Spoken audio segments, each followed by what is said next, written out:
How are me? Could have been better. The allergies are going strong, but we are having too many windows open in hope of removing all the allergies. Allergies. Can't speak.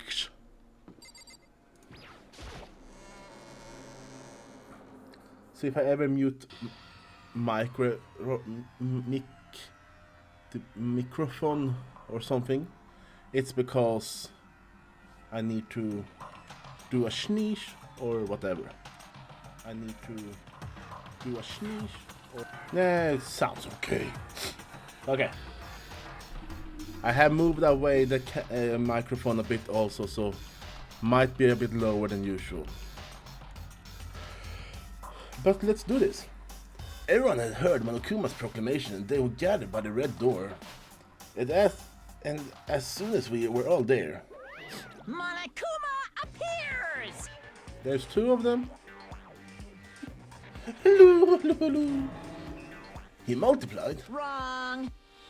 No, not multiplication. It just looks that way because of an illusion. I'm moving so fast, it's only looks like I multiplied. Can you guys tell which one is the real Monokuma? Can we just get on the elevator already? Boy, tough crowd. You're not playing along. Stop talking. We're not here to play with you. Okay. Okay, fine. Hey! Then if everyone's here and ready to go, please board to the paint elevator. I see you guys down there. Let's go. Okay then, shall we? Please! Oh, hold on, I'm not mentally prepared yet. What the heck? You'll never be mentally prepared. You can't run away anymore, Hyro. You're gonna pay for these sins. What the heck? I told you already I didn't do it for serious. That reminds me, did you ever find the other costume or the note? Well, no, but how unfortunate. Then it would be seen we have our culprit. You go. Hey. This is the place to talk about it. Say your accusation for me in the courtroom. That's right. She's right. Let's get down there first. Then the story can really begin. Yeah, good idea. That's right.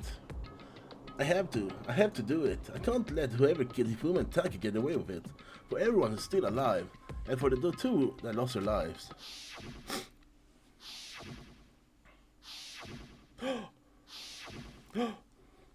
The one who killed Hifumi and Taka, the one who killed the two of our friends, the killer is... someone right here. Let's roll. I took one last deep breath and exhaled slowly. I began to walk toward the elevator. Once everyone was on board, the door closed on their own, and the steel box began to move.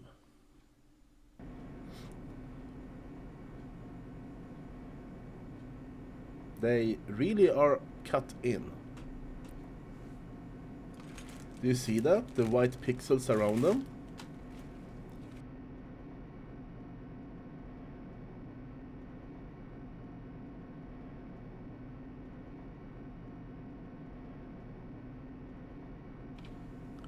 The clanking of the elevator kept us company as we fell further and further down. There was no going back. Until we settled all the way, we couldn't go anywhere. Pling plong. I'm not sure how long it was before the elevator finally came to a stop. The elevator door slid open, opening up in a cruel fate.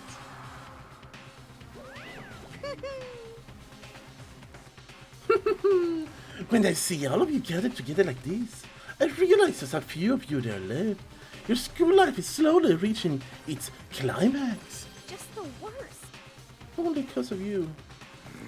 Why are you making us do such cruel things to each other? What? But what?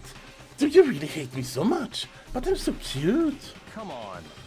Stop goofing around and begin the trial. Don't rush me, of course I'm gonna start it. I would never be like, stay tuned for action-packed class trial after this commercial break. Yoo-hoo! I never hold out on you like that. Okay, let's begin. Get to your assigned seats. And so, the curtain opened once again. A deadly judgment, a deadly deception, a deadly betrayal. A deadly riddle, a deadly defense, a deadly faith. A deadly class trial. Oh, we could have saved here instead. That would have been interesting. Yo.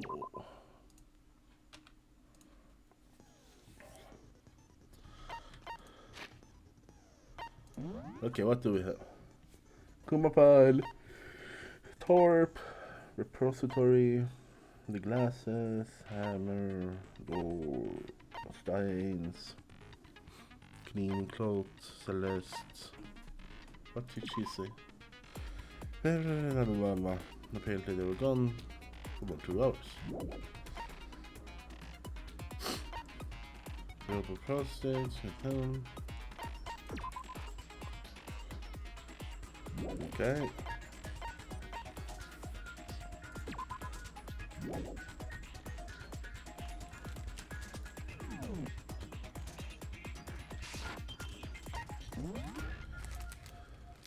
We have so much skills. Studies your aim a little effective during non-stop debate and Hangman's Gambit.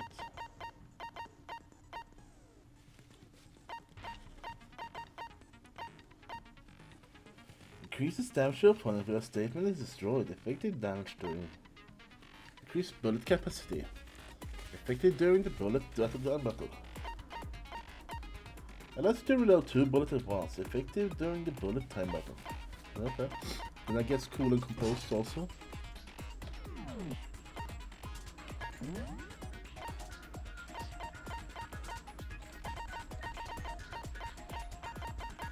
There's so many abilities we don't have. Let's fuck this up. Yes. Let's begin with a basic explanation of the class trial. So, your votes will determine the results. If you can figure out who done it, then only they will receive punishment. But if you pick the wrong one,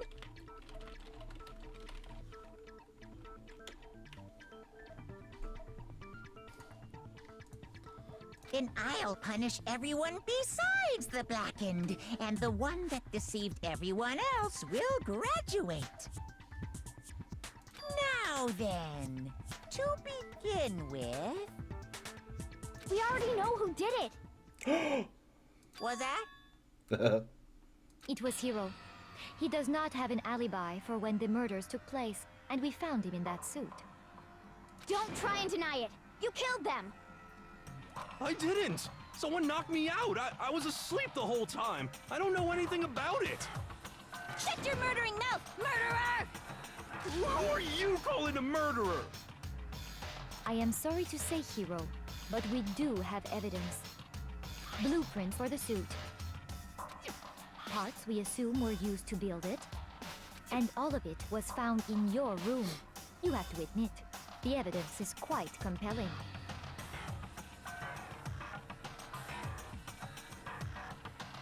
How does she know that? It points to you as having created the suit and wearing it while committing crime after crime. Wasn't it just me and Byakuya that knew about the blueprints and suit? How many times do I have to tell you? I don't know, I don't know! Is Hiro really the killer, or... Before anything else, we have to make that clear.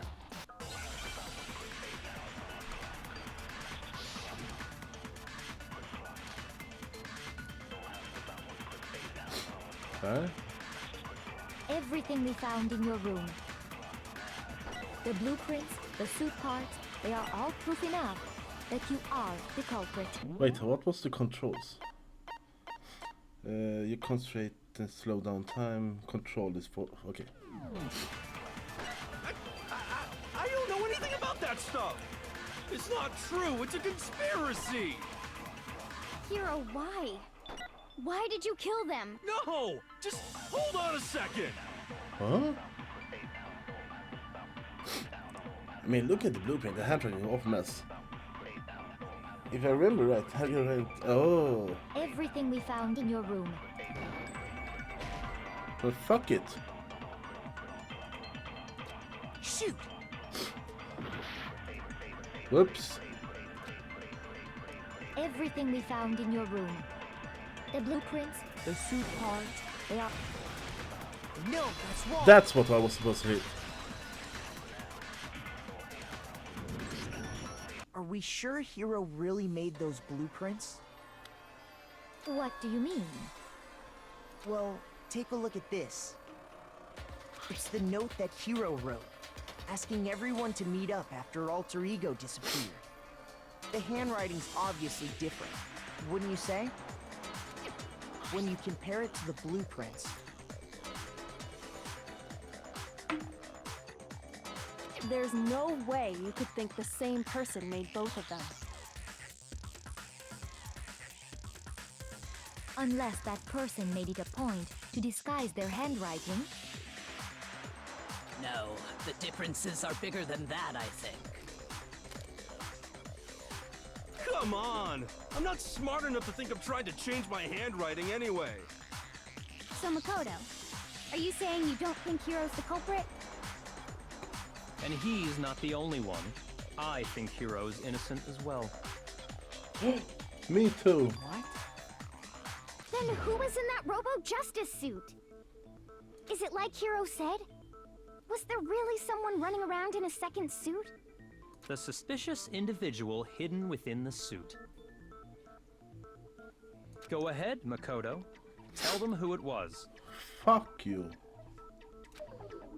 Of course he passed it off to me. So? Who was in the Robo-Justice suit? The suspicious individual in question, the one that must have been in a suit.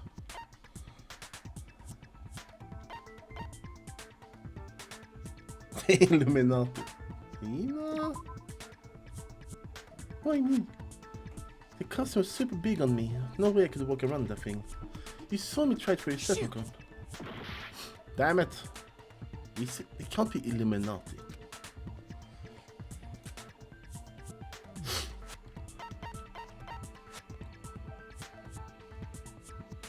I got it! Ah, it was it. Other Oh. than Hero, I can't think of anyone else it could have been. Obviously, he was the one in that particular suit, and we never found any kind of second suit. Then there can be no doubt. Hiro is the prime suspect. That doesn't make any sense. You just said Hiro didn't do it. It makes perfect sense. Hiro was the suspicious individual in the suit, but he's not the culprit. So what you're saying is... That's right. The culprit in this case has nothing to do with being in the Robo-Justice suit. Yay. What? Now that's a bold assumption. And what reason do you have to make such a statement? You do have a reason, yes? Of course. But before we get to that, there's something else we need to clarify first. So let's get that out of the way. Hey, stop trying to boss us around. All things have a proper order. So what is it? What needs to be clarified? We must clarify the method of transportation for Taka's lifeless body. Oh, I know that one. It would seem that his corpse was moved using certain particular items. Makoto, can you tell us what they were? Fuck you. The things have been used to move that they must have been... I got it! It's obvious. There's still one more thing. The tarp. I got it! They were a dolly and a tarp, right? What's with that attitude? So, let's see if I can explain. Taka's body disappeared from the equipment room, and then we rediscovered it in the repository. And when we found it for the second time, it was wrapped in a blue tarp, right? It was the same tarp that up until then was stored in the equipment room. So the killer must have seen it there and decided to use it when they moved Taka's body. That way, they wouldn't leave any bloodstains while they were moving it. Okay, that explains the tarp. And the dolly? Same thing. I'm sure the dolly was in the equipment room when we first found Taka's body there. But when the body disappeared, so did the dolly. Oh no. Later, when Taka's body reappeared in the repository, so did the dolly.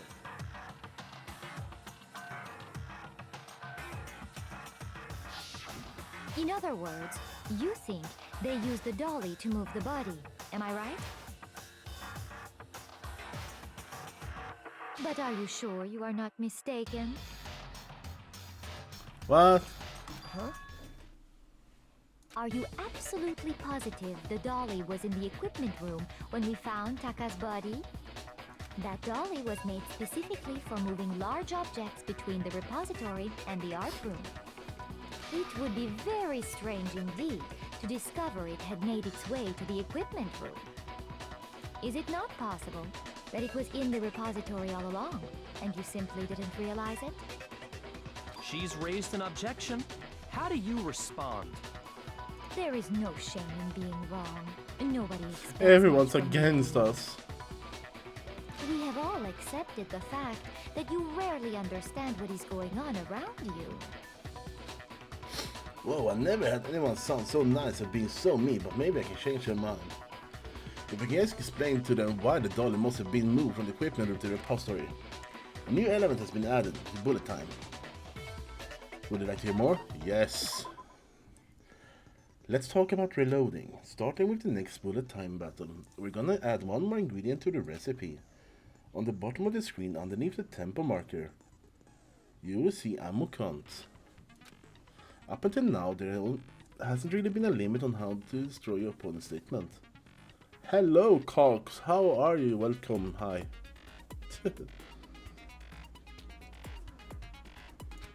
But from now on, just locking on and pressing the left mouse button won't be enough to handle them. Now it will cost you one bullet to destroy as a single remark. Once you run out of bullets, you can't destroy any more statements, no matter how locked on you are. However, you can reload by pressing the tab key. Just like locking on, you have to press the tab key in time with the tempo marker. Basically, remember that tab key now has function along with arm boot and elbow button. You will automatically reload at the start of fever time and your ammo will not decrease. Oh, but if your action difficulty is set to gentle, you won't have to reload all. We should have gone to gentle. In which case you can ignore everything I just said. Well then, good luck, have fun.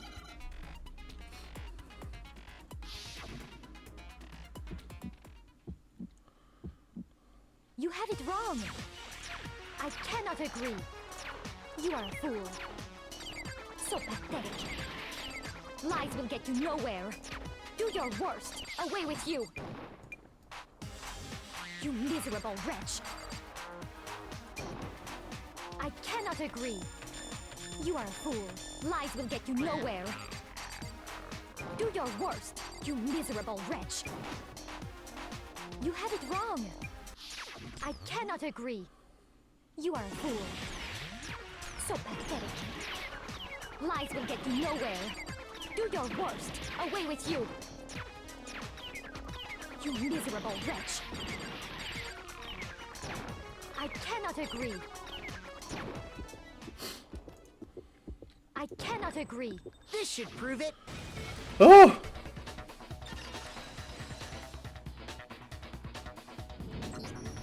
If you're asking for proof that the dolly moved, I have it right here. Right here in my hand. Doing good, great to hear. I have allergic reaction going on, so I might sound very bad at the moment. When I found the dolly in the repository, one of the wheels had a blood stain on it. There was a pool of blood in the equipment room with a tire mark in it. that matched the dolly wheel's tread. The killer probably rolled the dolly through the blood on accident as they wheeled the body out of the room. And as the blood dried on the tire, they moved the body into the repository. So there's my proof that the dolly was used to move Taka's body. Jesus, Les really hate me that Well, much. anyway, that was just something we had to get out of the way. Let's get back to the main subject. Yeah, the subject of how Robo Justice didn't do it. Because if it's not a killer robot, then what kind of robot is it? I'm not sure that really matters. Asking the important questions. What kind of killer robot is it? I'd be happy to explain why the occupant of the suit couldn't possibly be the killer. If you look back on how the body was transported, it will become immediately obvious. You had to bend down. And Hero couldn't bend down. If you look at it how the body was moved, it's clear why the person can move it. What do I mean by that? Oh no.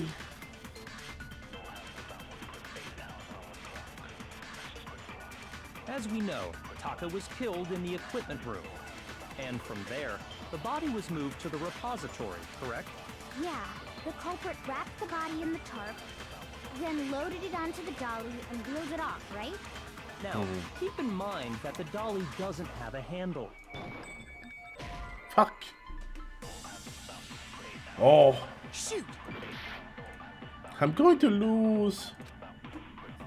As we know, Taka and from there. Yeah, the then loaded it onto the dolly and wheeled it off. now, keep in mind that the dolly doesn't have a handle. Well, yeah, but even without a handle, all you'd have to do is bend over. Teehee. No, that's wrong. Just bend over. You're absolutely right that you could push a dolly without a handle if you stoop down low. But if you were wearing that suit, do you think you could actually get into a position like that? What do you mean? Think back to what you said when we were all checking out the suit together, remember? She's not wearing pants. I'm glad there's a bat in here. Can't see my feet at all. I'm surprised you get anything in this thing. I'm telling you, it wasn't me. And not to mention, you totally can't bend in the waist. Seems like a pretty obvious oversight. When you're in that suit, not only can you not see your feet, but you can't even bend at the waist. Am I right about that? Now that you mention it, yeah. It seems like it'd be awfully hard to push that dolly if you couldn't bend over. Well, what's to stop you from simply pushing the dolly with your feet? When you can't even see your feet? You really think someone could kick the dolly all that way? Yeah, it'd be totally impossible. Not that I can say for sure myself.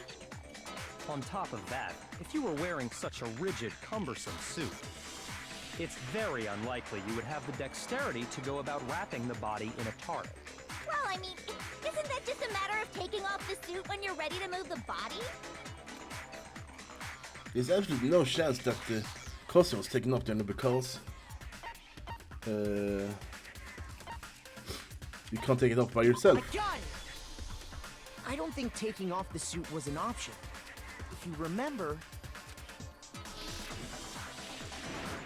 I don't know what's up with this thing, but I can't get it off until hell. Why would you make something that you can't take off by yourself? I didn't make this stupid thing. It's a clasp on the back that keeps me from getting it off. It looks pretty sturdy. I don't think we'll get it off on your own. We don't really have a choice. Let's help him. That's true. It seems impossible to put the suit on or take it off without help. Then, you really can't take it off by yourself? Hero wasn't just making it up? Of course I wasn't making it up. if he could have gotten it off by himself, I don't think he would have let us see him wearing it. Showing up in the suit was basically an invitation for everyone to suspect it. Yeah, that's right! So, it's really, really true that Robo Justice couldn't have moved the dolly? To be clear, whoever did move the body, it couldn't have been Hero in the robot suit, correct? No, wait. Just a second, if you please. Have you forgotten about the picture that I took?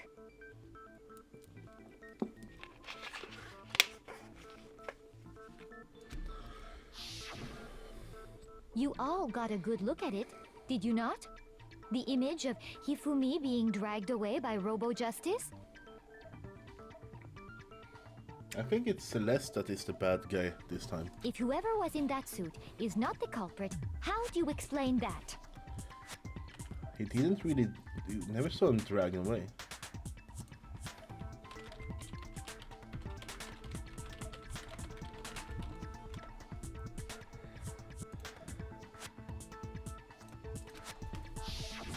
Besides, do you remember what the now deceased Hifumi said? How did you get hurt? That guy hit me. What guy? Robo Justice. That's what I decided to call him just now. So long as those facts exist, the proper conclusion is beyond question. The individual inside the suit and the culprit are one and the same. It was Hero, without a doubt. Yeah. Yeah, that's gotta be right. Hold on a second! It's still far too early to reach that conclusion. Besides, there's no hurry to decide who did it. Before we rush to a verdict, shouldn't we explore every single possibility? Yeah, sure. Instead of seizing on one viewpoint, the truth is uncovered by analyzing things from every angle. Perhaps, but where do we go from here? Let's review this series of unfortunate events from the beginning. Maybe we'll uncover something new. What a pain in the ass! Ha! I don't disagree, but our lives are on the line. If this is what it takes, we have to do it.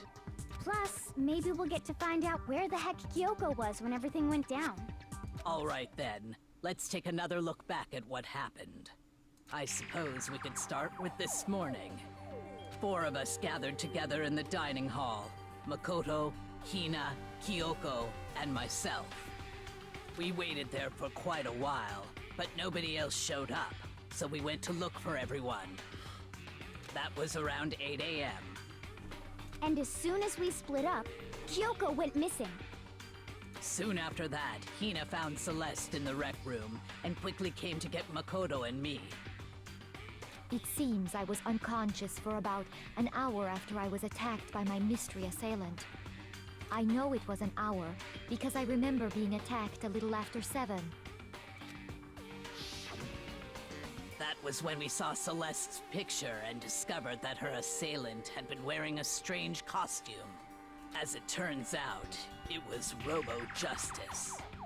Such a bad name. It also soon became clear that this same Robo Justice had abducted Hifumi. We were soon joined in our search by Byakuya and Toko, and then went on to find Hifumi in the library. He was injured, so we took him to the nurse's office and resumed our search for the suspect. But not long after leaving the nurse's office... What's wrong? I saw a shadow, something moving on top of stairs. When Celeste told us that, we decided to split up and search the second floor. And soon after that, I saw someone moving around on the 3rd floor, and I yelled out to everyone as soon as I did.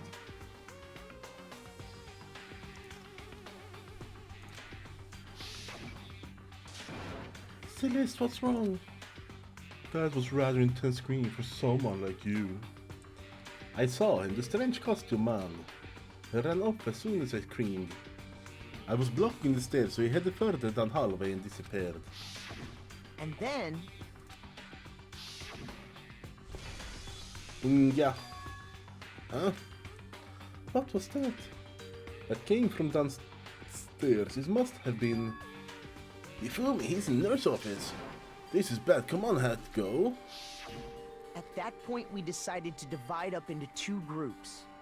Celeste, Hina, and I went back to the nurse's office, while Sakura, Byakuya, and Toko chased after the suspect. When we got back to the nurse's office, we found Hifumi, dead. And that's when we heard the body discovery announcement. I left Celeste and Hina there and headed back to the 3rd floor to let the others know what had happened. Hifumi wasn't dead. Meanwhile, we had just discovered Taka's body in the equipment room. We must have found both bodies at almost exactly the same time, because we heard the same announcement not long after we discovered his body. And that's when I told you guys about Hifumi. Then the three of us headed for the nurse's office. But right after we left the physics lab, we ran into Celeste, who'd arrived after us. And she told us something very surprising. Hifumi's body has disappeared. We rushed back to the nurse's office and saw that she was right. Then we remembered we'd left Toko passed out in the equipment room, so we hurried back again. This can't be happening. Are we hallucinating by all this or something? But when we got there, we discovered that now Taka's body had also gone missing. Next thing we knew, we were searching the school for 2 missing dead bodies. And after some time...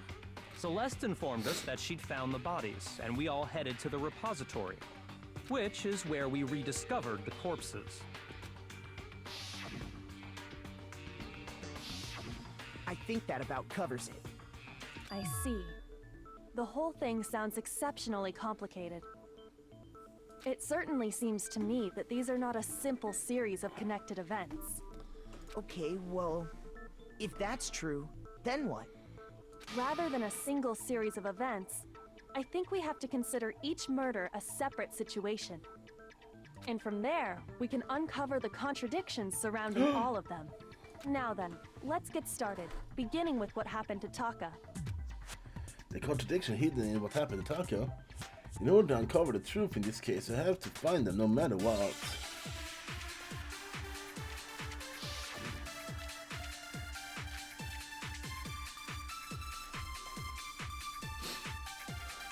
So, Monokuma File 3. The victims were Hifumi Yamada and Kaita.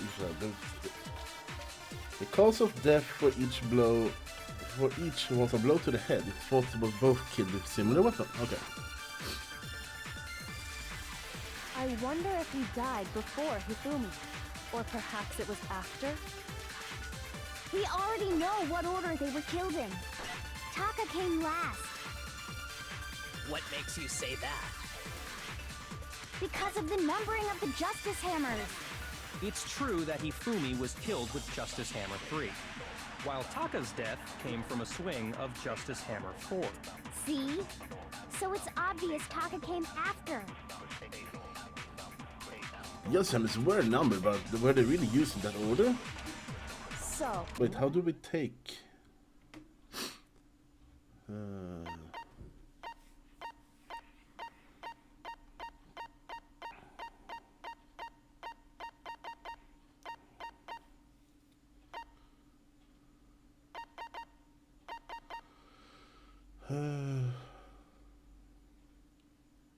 Okay. We can...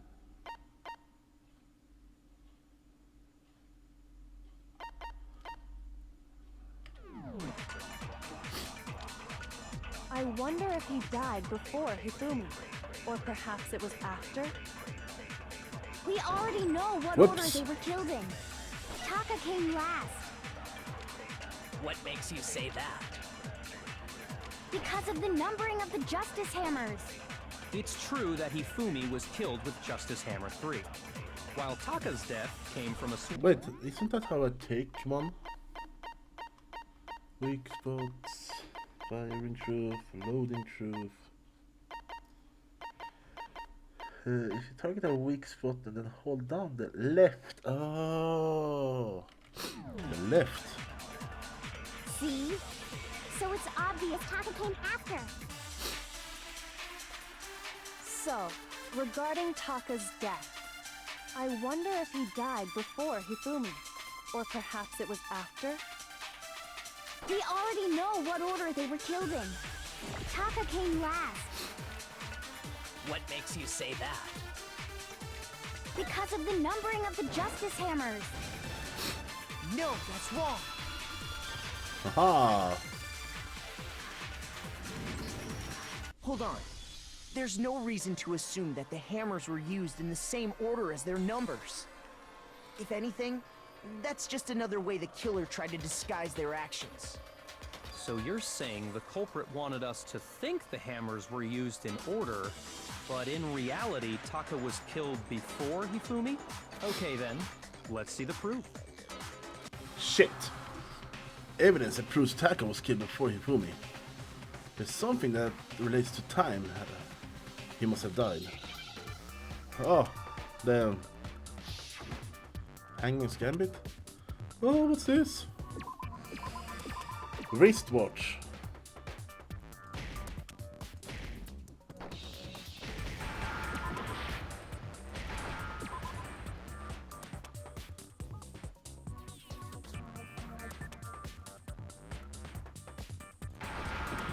Okay, they have to be in order, okay.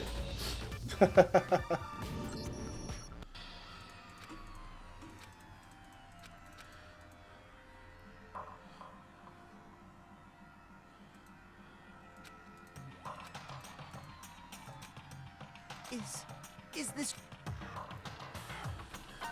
Yeah, it's another I show. refuse to give up yet. I was thinking wrong.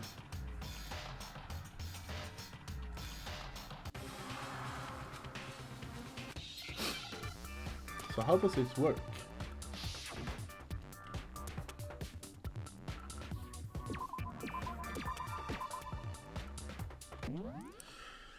You shoot the wrong that the during hammer so you take damage. Focus this time at a time, concentration. By holding you can concentrate and press and S down on pass through time. Shoot down that is by pressing left. You will have to shoot some that is more than once. Okay.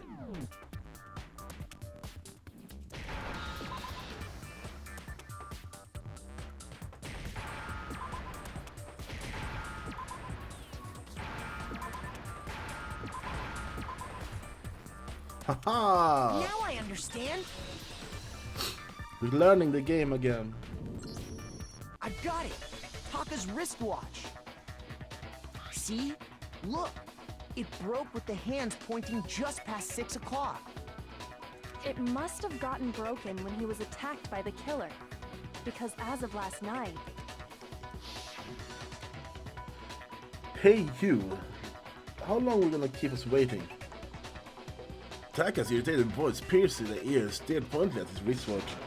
It's almost 10 o'clock, you know? Bedtime for all the little boys and girls.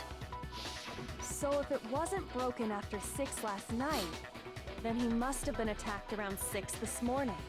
And that would be his official time of death.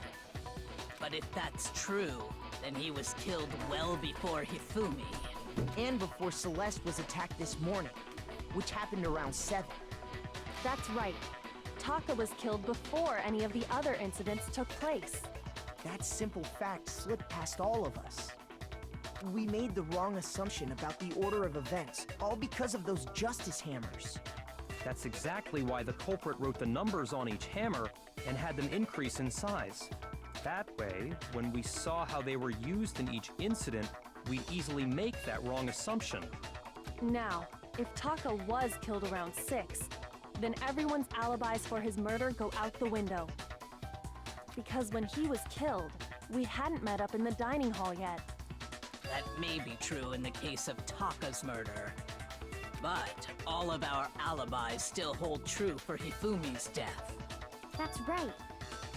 With him, at least, we're all safe.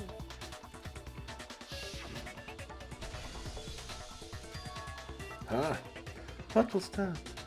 That came from downstairs. It must have been Hifumi, he's in nerves of it. This is bad. Come on, we have to go back. When we heard Hifumi screaming, we were all together. Except for Hiro and Kyoko. Then we all ran down to the nurse's office, and that's where we found his body.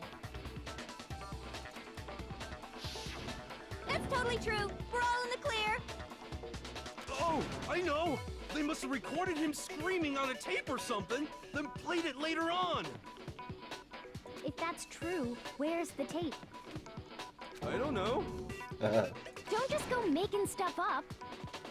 Anyway, we all have rock-solid alibis for when we heard Hifumi scream.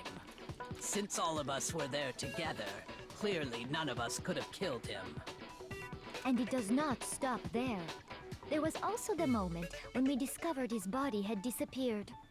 When his body vanished from the nurse's office, Hina and I were in the bathroom together, while everyone else was in the equipment room, correct? And then there's the disappearance of Taka's body from the equipment room. At that time, we were all gathered together in the nurse's office because of Hifumi going missing. Well, don't forget, I was passed out in the equipment room the whole time. Wait, then what if Genocide Jill did it? She could have dragged Taka's body out of there right then! Even if she could pull that off, there's no way she could have done the same with Hifumi's body.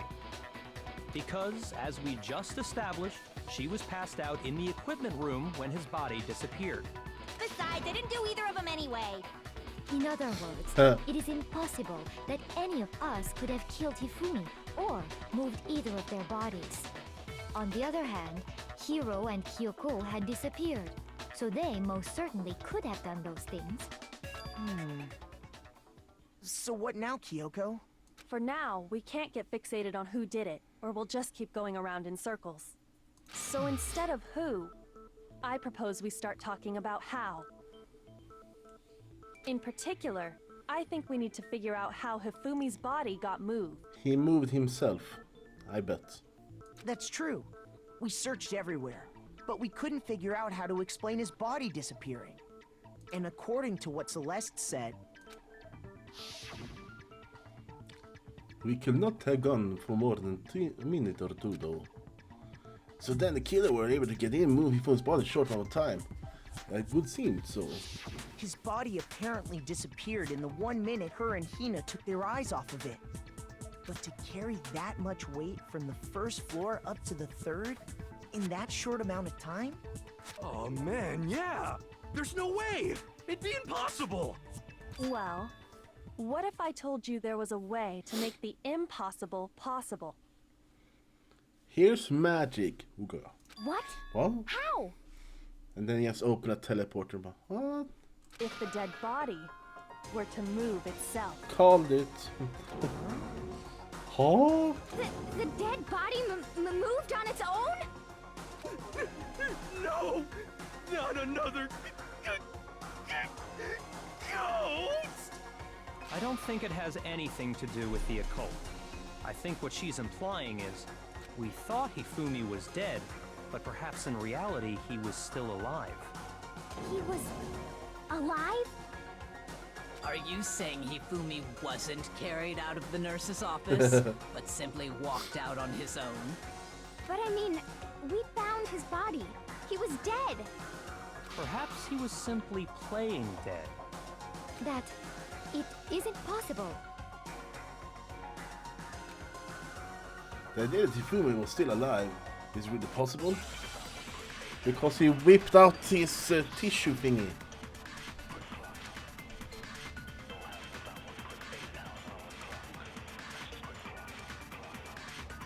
Are you saying that when we first found Hifumi in the nurse's office, there's a chance he was actually still alive? No, it is impossible. Hifumi was dead, without a doubt. And you know that how? Surely you heard the body discovery announcement along with the rest of us. Hifumi's dead body had been found. And that is why the announcement was made. Are we really so sure about that? Maybe the announcement was intended to signal someone else's discovery. Fuck. Shoot! They hate me, I'm doing it wrong. Oh. Are you saying that when we first found Hifumi in the nurse's office, there's a chance he was actually still alive? No, it is impossible. Hello, Hifumi was Rin dead, you. How are without a you? doubt. And you know that how? Surely you heard the body discovery announcement along with the rest of us. Hifumi's dead body had been found. Fuck it. Shoot! I am not good at this one. A little EP just woke up from a nap. Oh. Are you saying that when we first Found Hifumi, there's a chance he... No. Hifumi was dead, and you know that. Surely you heard the body... Hifumi's dead body had been found, and that is why the announcement was made. Are we really so sure about that? Maybe the announcement was intended to signal someone else's discovery. And I'm sure the body discovery was only made once. But if human attacks body was discovered almost the second time. Are you saying that when we first found Hifumi in the nurse's office, there's a chance he was actually still alive? Fan!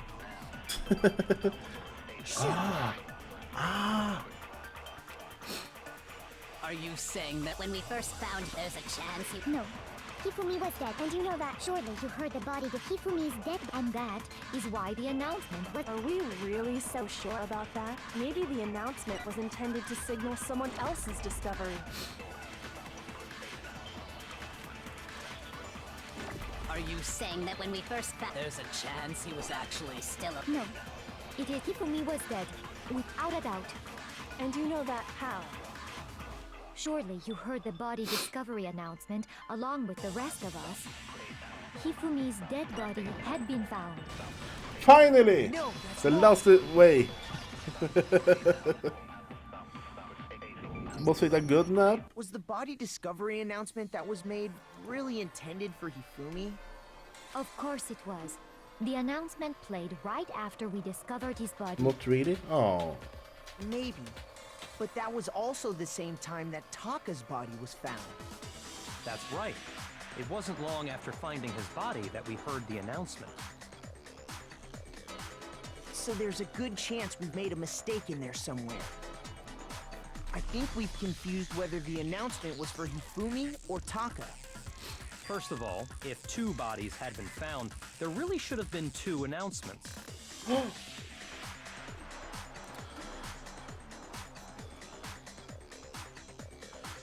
My dog and my partner have this thing where they see me going to nap and they crowd to the bed, so it's impossible to get comfortable. So they are cats. Congrats, you have cats. My cat does the same thing. If he's like sees me walking towards the bed,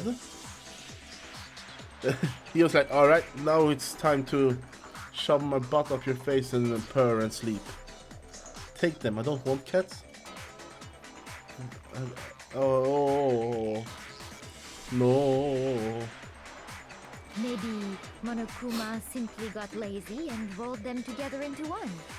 What do you say, Monokuma? Any comment? Well, it's a very sensitive issue, so I can't go into too much detail. But what I can say about the body discovery announcement is that it's only broadcast when 3 or more people find a dead body for the first time. That didn't answer our question, man. We're asking if you're a lazy bum. No, actually, that was plenty. Huh? He said it's only broadcast when a body is discovered for the first time, which means even if we find the same body again later, he won't make the announcement again.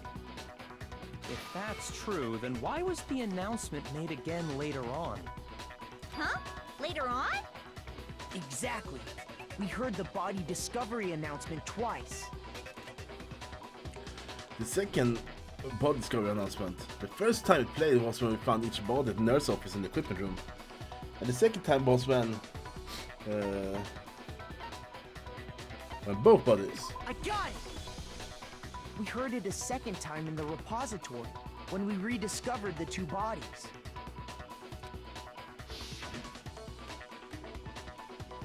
Ding dong. Her body has been discovered. After a certain amount of time, which you may use however you like, the class trial will begin.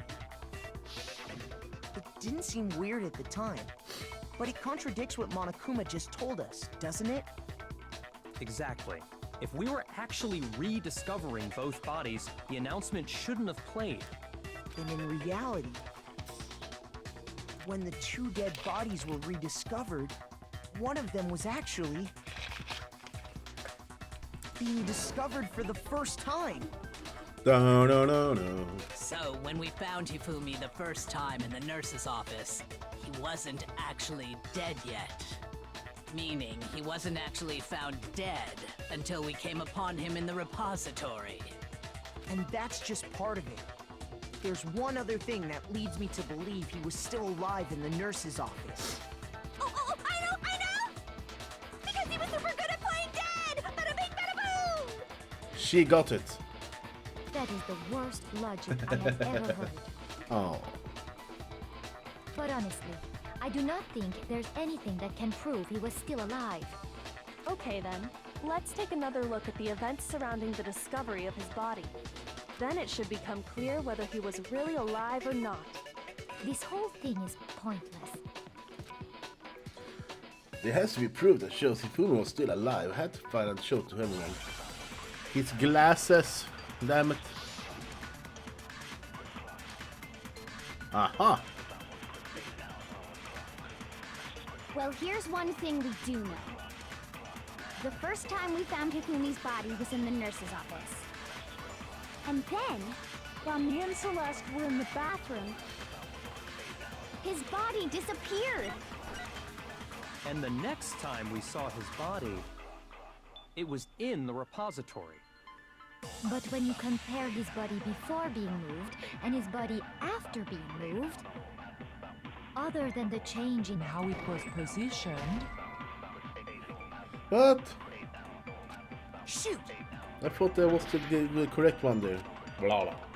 Maybe I Here's should one listen thing to we did. everything. The first time we found him, and then his body disappeared. And the next time we saw his body, it was in the repository. But when you compare his body before being moved and his body other than the change in how it was positioned, there was no notable difference. There it was. No, that's wrong. Oh. In fact, there was one clear difference between Hifumi in the nurse's office and the repository. His glasses. That fact alone proves that he was only playing dead in the beginning. Perhaps you'd like to fill the rest of us in? Tee-hee. When we found Hifumi in the nurse's office, his glasses were covered with blood. But when we found him again later in the repository, they were spotless. And I found the item he used to wipe them clean in the nurse's office trash can. The evidence was a spotless mallet. I got it! It was a glasses cleaning cloth featuring a certain cartoon mascot. One look at the bloodstain on the cloth should make things clear. This piece of cloth was used to wipe Hifumi's glasses clean. And the mascot on the cloth is the same one that's on the digital camera, right? And whose digital camera was it? Hifumi's, of course. The character was Princess Piggles from Demon Angel Pretty Pudgy Princess, I think. Now that's a name. I highly doubt anyone but Hifumi would have brought something like this to school. I see your point. And the only people here who wear glasses are... I wouldn't be caught dead using a tacky piece of garbage like that. A few tissues is all I need to keep my glasses clean. Then there's no question. It belonged to Hifumi. So what you're saying is... What exactly? What I'm saying is, The blood on his glasses was wiped away using his own glasses cleaning cloth. Even if that is true, it does not mean he wiped the blood off himself. But who would benefit from a clean pair of glasses other than the glasses owner? That's a good point. And it must have been him, right? So let's assume that Hifumi was still alive in the nurse's office. He pretends to be dead. Then when he's alone, he wipes his glasses clean so he can see. Then he stands up and walks out on his own 2 feet. And with that, the impossible task of moving his copious corpse becomes possible, wouldn't you say? But then, if he was just pretending to be dead, what was with all that blood? Was it paint or something? The fridge in the nurse's office contains packs of blood for emergencies. He figured if he was gonna play dead, he should go all out, so he just dumped it everywhere! But he got crazy with it and had to wipe his glasses off when he was done! God, what an idiot! And if Hifumi was still alive at that point, the disappearance of Taka's body is easily explained. It should be perfectly obvious who must have moved Taka's corpse. It was Sakura. Bastard. I got it! It could only have been Hifumi. While we were all gathered in the nurse's office, he went to the equipment room and took Taka's body. That also explains how the door to the repository got locked. The door was locked? Well, after the bodies disappeared, we all went looking for them, right? So me and Sakura headed for the repository. But when we got there, the door was locked. And the repository door can only be locked from the inside. Which means when Hina and Sakura got to the repository, someone was already inside.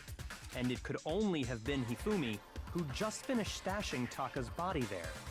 He convinced us all he was dead, and when he saw his chance, he dragged Taka's body to the repository. So, Hifumi wasn't just another victim in this case. He was one of the assailants. But that means he took part in the murders. I just can't believe it.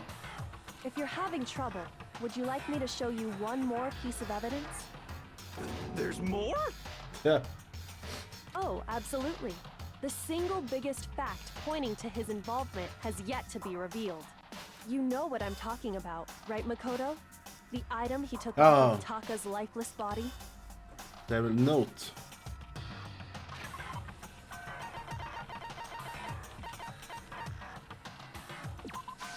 I got it! You're talking about the note Hifumi had hidden away, aren't you?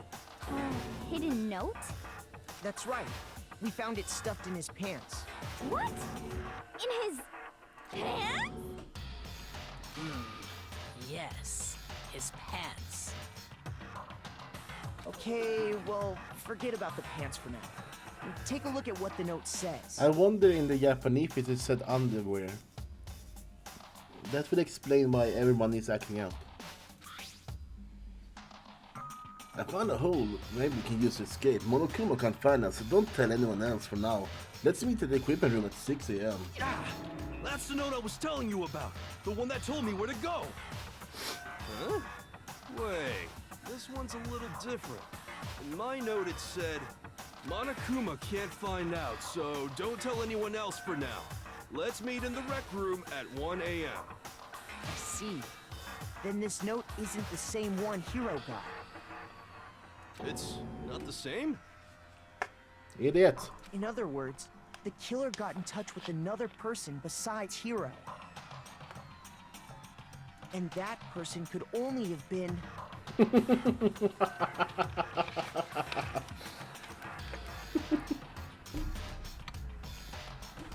The other person is Hifumi's pants.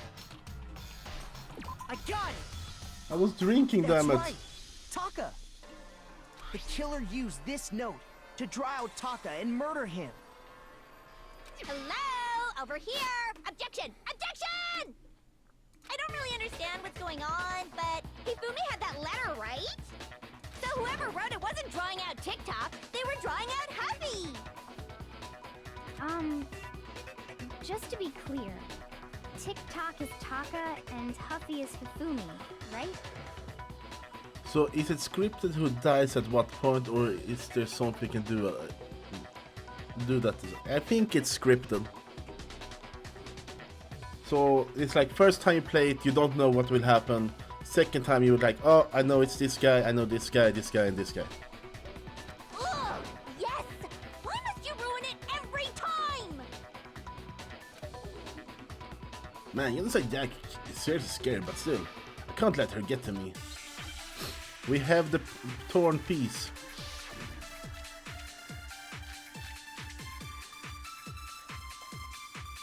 This is garbage. Huffy had the note, right? Then the person it was intended for must have been Huffy! But remember what the note said. What time did it say to meet? 6 a.m., I believe. The time doesn't matter! The note has nothing to do with Tick-Tock! No. Time notes at 6 a.m. What happened at 6 a.m.? Huffy had the note, right? What do we have? Then the person it was intended for must have been Huffy! But remember what the note said. What time did it say to meet? 6 a.m., I believe. The time doesn't matter! The note has nothing to do with Tick-Tock!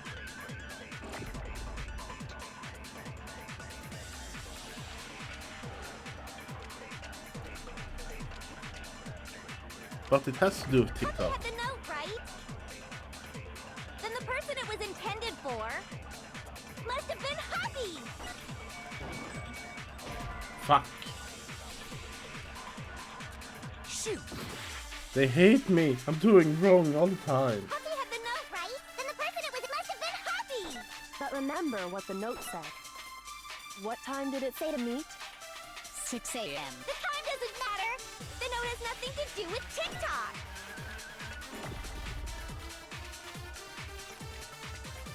Huffy had the note, right? Then the person it was must have been Huffy! But remember what the note said.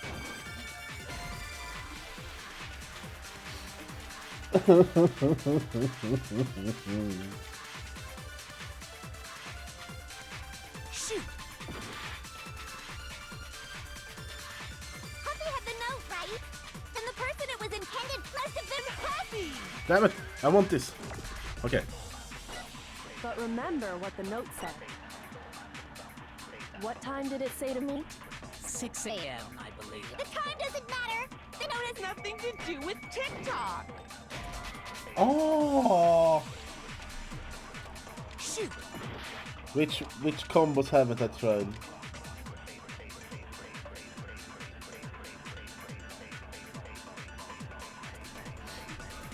Huffy had the note! Really amused. 35 daily schloims. God damn.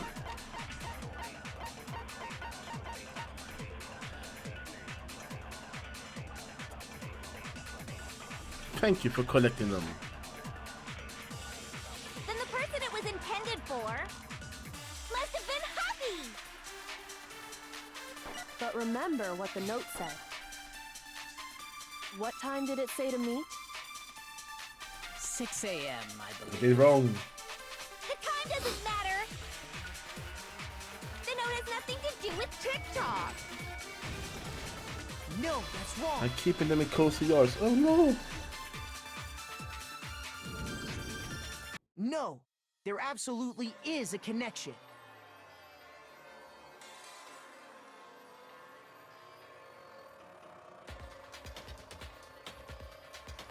I just had to blow my nose. What the hell are you talking about? I just said I had to blow my nose. The note said to meet at 6 a.m., which is the same time Taka was murdered. We've already proven that using his wristwatch. But there's more. Look where the note says to meet. The equipment room, right? Which is where Taka was killed. Da, da, da, da. So, Taka was murdered at both the time and place written in the note. I think that should be plenty to show that this note was definitely meant for Taka. Well, when you put it like that... No further objections! Then someone used that note to trick Taka. Just the same as me. The culprit really is a cold-blooded monster. Telling people they found a way out. But if they gave the note to Taka, what was Hifumi doing with it? Stuffed down his pants, no less! Ha! Most likely, Hifumi stole it off Taka's corpse after he died. I actually used to have an emote where a slime was in a bottle. Maybe I can bring it back later.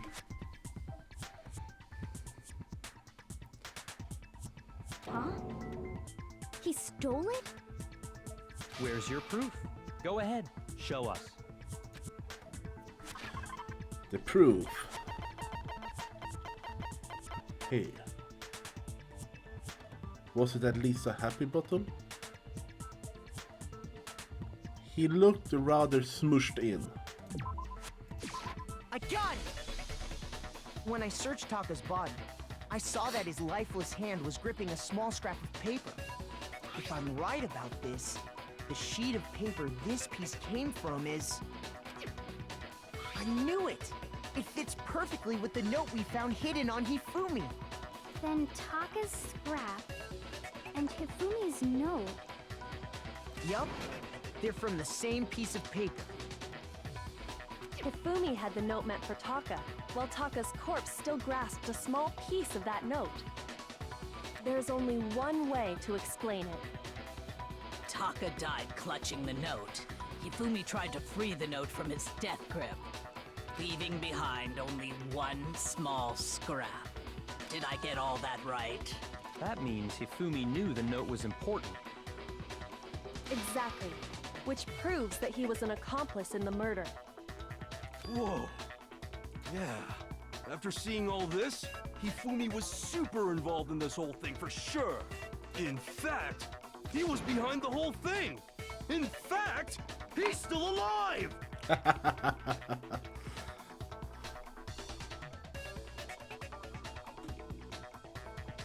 Sorry, no. When we found him in the repository, Hifumi was truly and completely dead. The second body discovery announcement proves that. So then, who killed Hifumi? Whoever did is the mastermind, the true killer. It was Sakura. He was killed in the repository, so he must have been killed not long after transporting Taka's body. So, he must have been killed after Taka's body vanished, but before we found both bodies in the repository. And it was Celeste who found them. During that time, we'd all split up and were searching for Taka's missing body. In other words, during that time, none of us have alibis. Wait, but me and Sakura were together. Stop trying to steal the spotlight, you stupid walrus! Who are you calling a walrus? Anyway, when they were killed bothers me too. But there's something that's been bothering me even more. And what might that be? The weapon they used to kill Hifumi. The weapon? Yeah, because I mean, according to the Monokuma file, the way Taka and Hifumi were killed was almost the same, with them having similar fractures and all. But Justice Hammer 3 and 4 were still laying around in the nurse's office and equipment room, right? So if Hifumi was killed in the repository, the culprit would have had to grab one of the hammers, kill Hifumi, then put the hammer back where they found it. But wouldn't that be seriously risky for him? I'm surprised. It seems there's some semblance of a brain knocking around that skull of yours after all. Oh. Hell yeah, it's packed in there good and tight. Tee-hee? He's right, though. I don't understand it either. The Monokuma file makes it clear that they were killed using similar instruments. But if the hammers were already laying around those other rooms... So the question is, How could the culprit have gotten their hands on either of the hammers? Personally, I haven't a clue. So which hammer was used to attack Celeste? Number 1 or number 2? Those were accounted for in other rooms too. And I don't think either one is big enough to kill someone. Then, Is it not possible they used a different weapon? I don't think it is possible. They were both killed with the same kind of thing, right? So then, what was used to kill Hifumi? Updog. The weapon was actually used to kill Ifumi. The whole picture surrounding the case won't become clear until we figure that one out.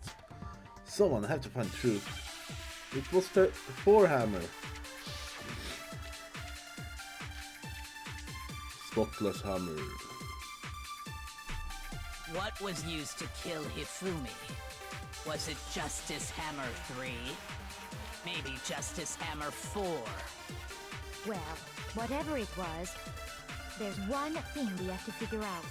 How was the culprit able to move around so freely with the weapon? How did nobody witness them carrying it? sounds like a Justice Hammer 5 is about to make its appearance! Check out murdergear.com/hammertime for more info! Well, one thing seems pretty clear. The murder weapon had to be one of the Justice Hammers! Fuck! Oh! No, that's wrong. I accidentally did it correct. The murder weapon wasn't a Justice Hammer at all. No, it was something completely different. But, seriously? A different weapon? Specifically, a hammer from the repository. The killer could have easily used that to kill Hifumi. Now, all the hammers in the repository were covered in flecks of grit and debris. But for some reason, one of them had been scrubbed clean. Huh? And the reason it had been scrubbed clean was most likely because it was used to commit murder. If the hammer got covered in Hifumi's blood, of course they'd have to clean it off. I'd also like to point out that the repository has all kinds of hammers. Big ones, small ones, and even some flat mallet-like ones. I think whoever made the Justice Hammers used those as a basis for their design. If that's true, that would explain the Monokuma Files note about the wounds being similar. So Hifumi moved Taka's body to the repository, where someone then used a hammer to kill him. And whoever did that was the true killer. The one Hifumi was working with. And the one who betrayed him. Hold on a moment. I still think it's strange to assume someone was working together with him. The way the graduation rule works, there is no benefit to helping someone else carry out a murder. So the idea that anyone would work together like that is simply ludicrous. We talked about this, did we not? We did talk about it. There wouldn't be any reason for anyone to work together. At least that's what we thought at first, but... oh shit.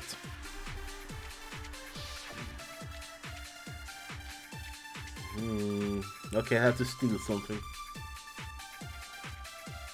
Based on the rules that have been laid out for us, even if more than one person is complicit in the murder, only the one who actually carried out the act can graduate and survive. Assuming the rule holds true, it is simply impossible that two people work together on this.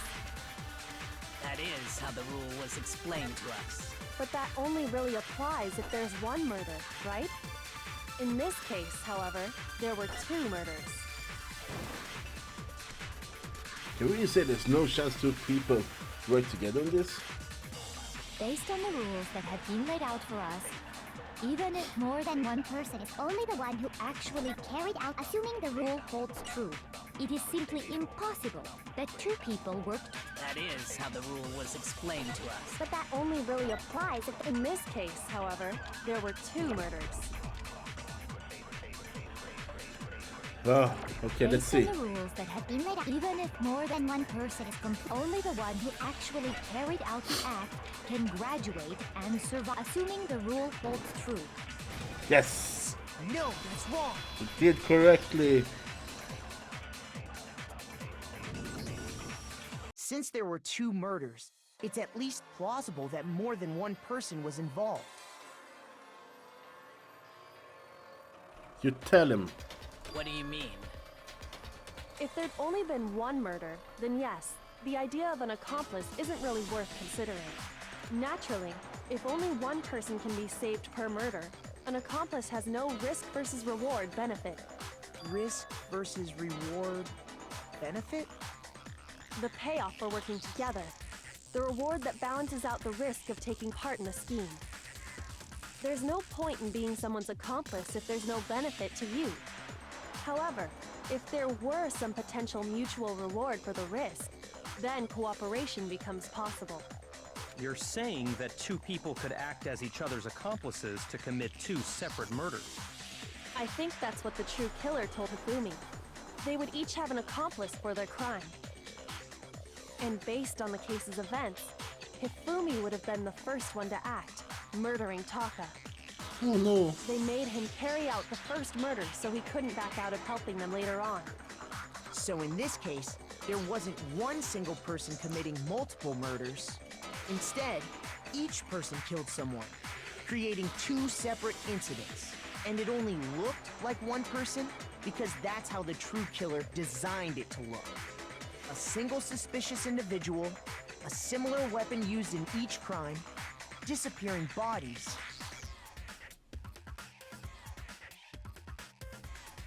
By creating one seamless set of circumstances, they made it look like one person was behind it all. The mastermind picked their target and managed to convince him to go along with their plan. And then, to avoid the no accomplices rule, they simply killed their accomplice. Which, if true, means that betraying Hifumi was part of the plan from the very beginning. That's just awful. How could anyone be so cruel? You think so? I can't help but admire its cunning. Still, their choice of accomplice seems odd. The effort made to convince us 2 murders were the same. There was main characteristic this time. Kyoko must have noticed a fact from the very beginning, which is why she said not to look at a series of connected events, but entirely separate incidents. Kyoko really is amazing although. When you think about it, she's almost too amazing. Like it's almost unnatural how good she is at I this. understand how an accomplice could be involved, but then who was the one pulling Hifumi's strings? That's problem numero uno right now. The true killer manipulated Hifumi to carry out a number of actions and then murdered him. In the debates up to now, the way the case has unfolded, when you consider all that, there's really only one person who seems to fit.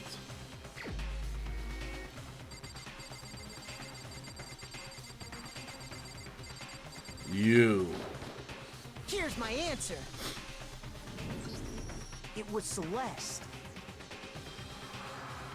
Ah, so I'm the suspicious individual now, am I? I really do hate this kind of joke. A joke? I wonder. So what you are saying, then, is that I specifically chose to work together with Hifumi. The idea that I would choose to spend any amount of time interacting with him, that I would go within 10 feet of that shit from brains, that lazy, worthless goddamn idiot! Pardonnez-moi.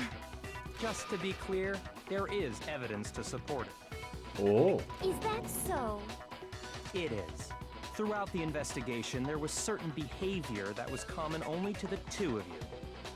Considering what we've learned so far, it only further proves that the 2 of you were working together. Don't know.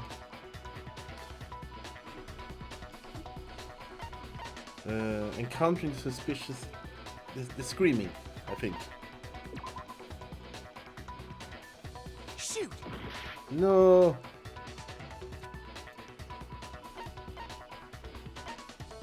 I got it! Okay. The behavior they had in common has to do with the suspicious individual in the suit, doesn't it? The only ones who ever actually saw Robo-Justice firsthand were Celeste and Hifumi. Shush. The adults are talking now. Bitch. Sorry. As he said, only Celeste and Hifumi ever laid eyes on the costumed individual. Bitch. If we accept that Hifumi was one of the culprits, we can't help but suspect what Celeste has said as well. Are you saying everything they told us was a lie? After taking Hifumi to the nurse's office, we all began our search for this individual, correct? And not too long after that, do you remember what Celeste said? I saw a shadow, something moving on top of the stairs. We headed to the second floor specifically because of what she claimed to have seen. Next, to draw us all to the physics lab up on the third floor, She let out a blood-curdling scream. and when we'd all come to see what was wrong, what was it she said? Celeste, what's wrong? That was rather a common scream for someone like you. I saw him, the strange costume man. He ran off as soon as I screamed. I was blocking the stairs and he headed further down the hallway and disappeared. Once she'd done her job of getting us all up to the physics lab, it was time for her partner to get to work. Oh no! Huh? What was that? That came from downstairs. It must have been... Hifumi! He's in the nurse's office. This is bad. Come on, we have to go back. It was to get us to divide into two groups. So that we would discover both bodies at the same time? In fact, Celeste was precisely the one who proposed that we split up. Then why don't we split up into two groups? I lead a hunting party. This is much more interesting. Very well, then Makoto Hina, you come with me in nurse office. I will leave capture suspicious individual to Toko, Byakuya and Sakura. Well, if Celeste and Hifumi were working together, all those chance events suddenly become connected. And on top of that, that piercing cry of yours early on.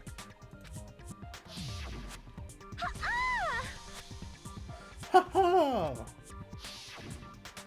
That was to signal Hifumi, wasn't it? It was your way of telling him, we're on the third floor, everything's going according to plan. Why else would you let out a scream that could have carried across the sea? I just realized another strange thing. When we found Hifumi in the nurse's office, who we now know was only pretending to be dead,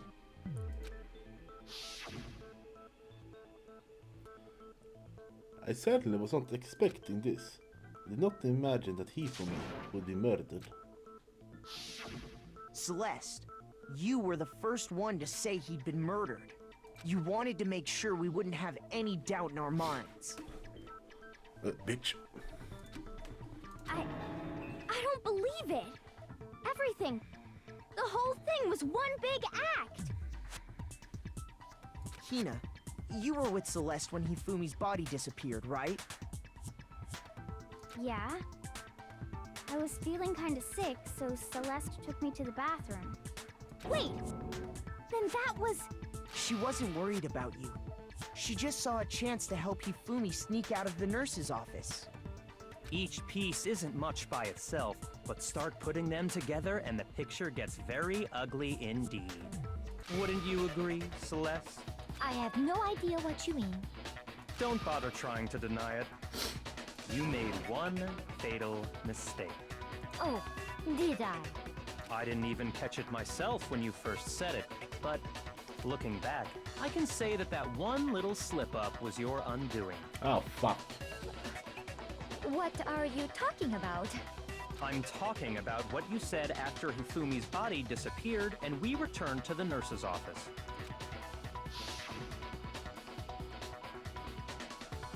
They must really be enjoying this. Enjoying the sight of us standing around, frightened and confused. We're all going to die here. We're going to die just like those guys died. I remember her saying that too, but I don't understand what's so strange about it. She didn't know about Taka. Then pay attention. Sakura, Toko, and I were first to discover Taka's body in the equipment room. Then Makoto showed up and told us Hifumi had been killed. So Sakura and I left with Makoto. Once we were in the hall, we ran into Celeste, and the four of us headed to the nurse's office. Now, the entire time we were together, none of us said anything about Taka being dead. Oh? Think about it. Celeste's comment doesn't make sense. It was completely out of place. Yeah, I see what you're talking about. Although I don't really get what it means. You hear that, Celeste? Everyone's having some trouble understanding. Could you repeat what you said? If you're really not the culprit, you shouldn't have any problem repeating it, right? The Akuya said Celeste's comment doesn't make sense. But what is he alluding to? She knew about both bodies.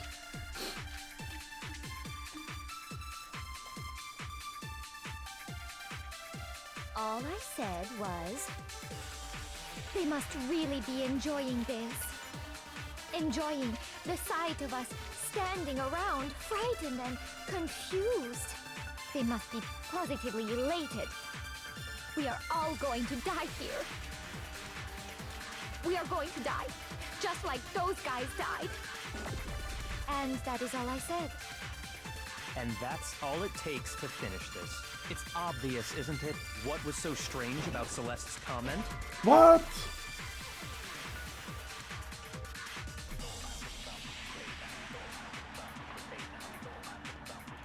Shoot! I thought that made sense. Unique fail.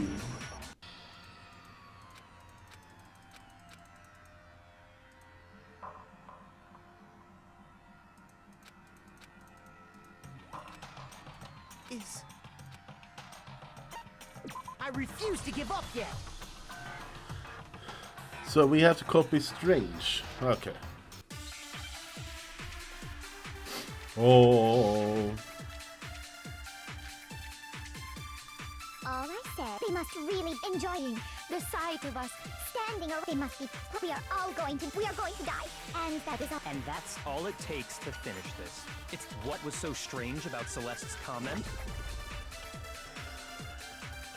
He said those guys. When she said that, she only had known about Sifuru's death. What's in her mind was so strange about to say this. All I said was, they must really be enjoying the sight of us standing around. They must be positively. We are all going to die here. We are going to die, just like. Haha! No, that's wrong. I just shot them in wrong order. That's right. There's no reason Celeste should have said, just like those guys died. When she said that, none of us had told her Taka was dead. Exactly. And we didn't run into her until after we were all out in the hall. So there was never any chance for her to have seen his body in the equipment room for herself. So how did you know, Celeste? Technically, she could have meant all those guys that have died beforehand.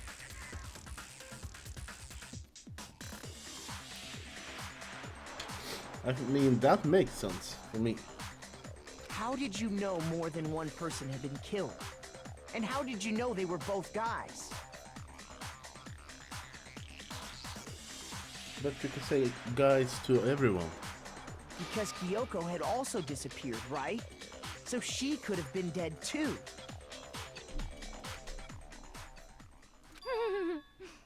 You all have such vivid imaginations. You know that? Imaginations. I think Dracula's gonna die. You claim that I was lying when I told you about the suspicious person I saw. Then what about the picture I took? How do you explain this picture of the costumed villain dragging Hifumi away?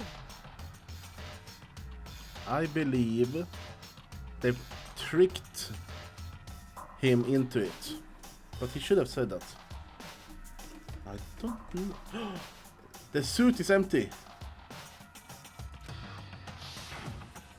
it has to be some kind of setup, right? Aha! So let's put the suit on, and then she used the camera's timer to set up the picture. Have you so quickly forgotten? You are the only one who could have possibly fit into that suit. Plus, I happen to know that this particular camera does not have a timer. In other words, it is an unassailable fact that this is a picture of Hifumi being dragged away. If everything I told you was a lie, how can this picture exist? Simple. Are we sure that's really a picture of the suspect dragging Hifumi away?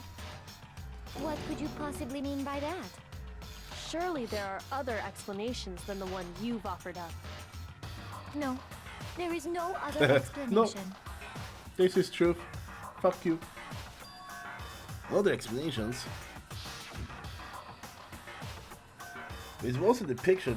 If it wasn't a picture of the suspect dragging Hifumi away.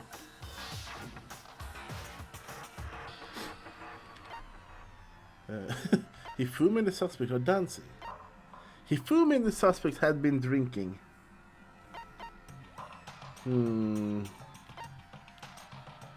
These are all good. I got it! It's not a picture of the suspect dragging Hifumi away. I would say it's a picture of Hifumi dragging the suspect away. That's certainly within the realm of possibility. The one being dragged off in that picture isn't Hifumi, but the person in the robot suit. We've simply been led to believe that it's the other way around. And the strange costume might only exist to lead us astray even farther. If you saw someone wearing something like that in this situation, of course you'd notice and be suspicious. That's what happened! You put me to sleep and made me out to be the bad guy in all this! Such a thing is utterly impossible. Hifumi was dragging him away? Ridiculous. Is it? I don't think it's ridiculous at all. Then shut your mouth and allow me to educate you. Celeste thinks she can prove that there's no way Hifumi was dragging the suspect away.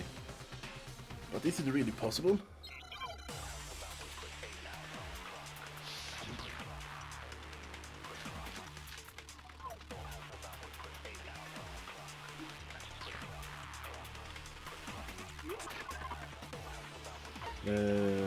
What did we have? We have this, this,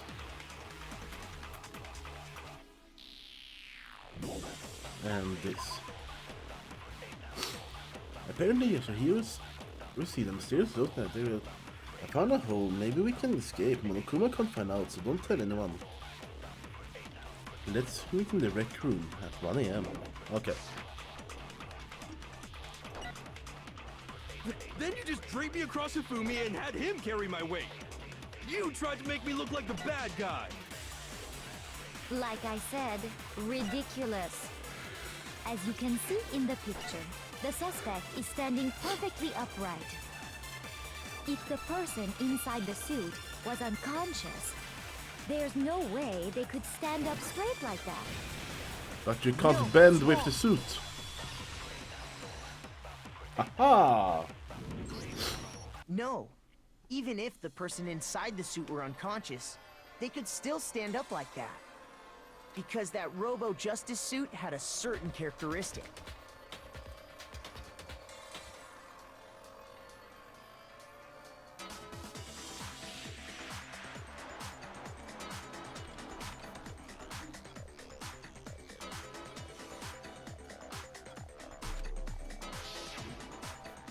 She's still not wearing pants.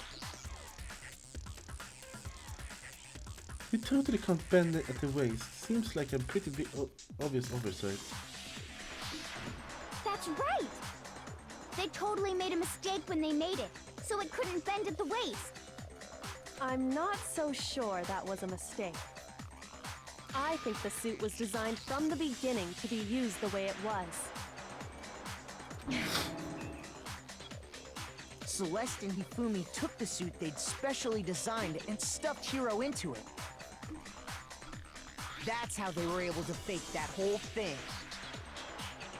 The point of it all was to make us believe whoever was in the suit was to blame. Well then, I suppose this is checkmate. Checkmate?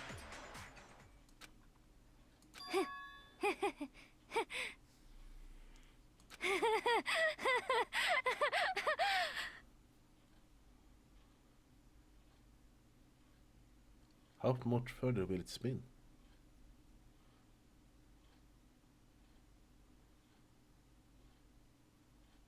Oh, Don't make me laugh, you idiot! What do you mean, checkmate? she sounds so happy now. Celeste? Clearly, you want to cram me into your little guilty box. Well, there's one little problem. Have you already forgotten what Hifumi told us as he lay dying? Hey, fill me. Who was it? Who attacked you? Who tried to kill you? Who killed me? That's right to remember their name. Yasuhiro. When we asked him who had attacked him, his answer was quite clear, was it not? He said, and I quote, Yasuhiro. In other words, Yasuhiro Hagakure! Unless her surname is also Yasuhiro. Or was she even there? Right, but my name isn't really Yasuhiro. It's actually Taro. Your confusing statements don't make any sense. You're only making things more complicated. He did say Yasuhiro, but are we sure he was really pointing the finger at Hiro? What the hell are you talking about? I'll burn you alive! Kyoko, what do you mean by that? Think back to how Hifumi used to talk to us. How did he refer to each of us?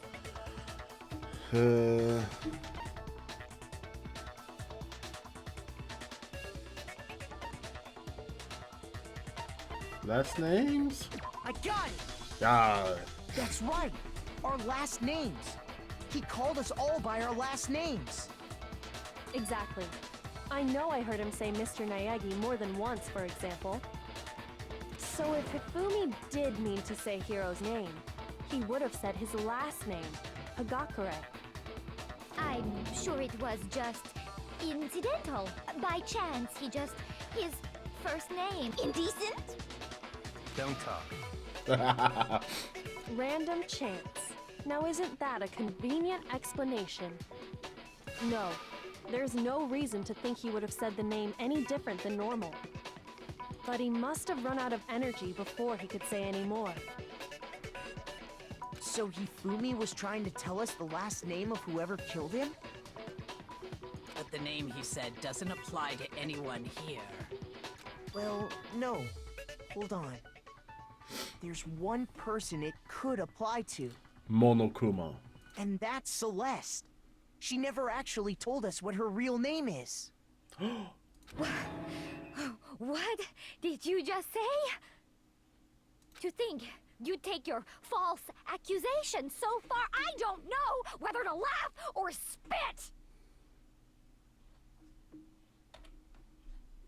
Come on! Enough with your idiotic blather! Yasuhiro is a loser's name! Do I look like a loser to you? Well, do I? Her hand is gigantic. Enlargement. What? I think I've earned the right to be a little on edge. Okay, then fill us in. What's your real name? Fine. Make sure your ear holes are wide open and listen up! My real name is Celestia Ludenberg. Could you please stop making me repeat myself over and over again? So let's still won't give up. So then I have to do something to make her accept it.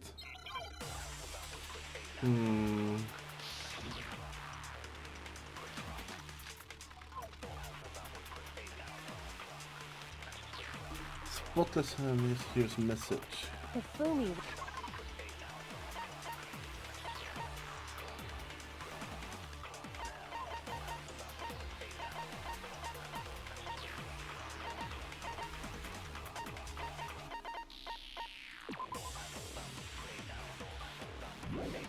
Their name. He wanted us to know the killer's last name. Yasuhiro. If there's one person here who might have that last name, It would have to be you, Celeste. You haven't told anyone what your real name is. How many times do I have to tell you? My name is... Celestia Ludenberg, god damn it! It's upside down. How long do you plan to go on pretending? I'm not pretending. It's the truth. And since you have no way to contradict me... No, that's wrong. Give us your book. That's it. The handbook. What? Anytime you turn your handbook on, it shows the owner's name when it boots up, right? Monokuma told us all about it before.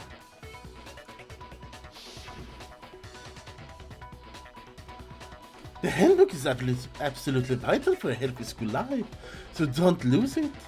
When you start it up, it will display your name. Always make sure you have the right one. No, this is not your everyday notebook. It has so many more uses than that. So all we have to do is check her handbook, and that'll clear up everything. That's how we can find out Celeste's real name. That's an invasion of privacy. I refuse to cooperate. Celeste, can you please just tell us what really happened? Please, just tell us.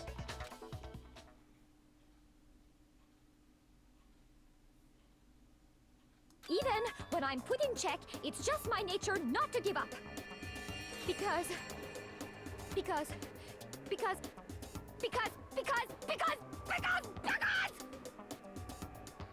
Until the game's over, you never know what might happen. Fine then. Let me settle it. Let me go over the case again, from the beginning, and shed light on all your crimes. Oh no, not this And again. that'll bring everything to an end. Okay, I think it's a comic book thing now.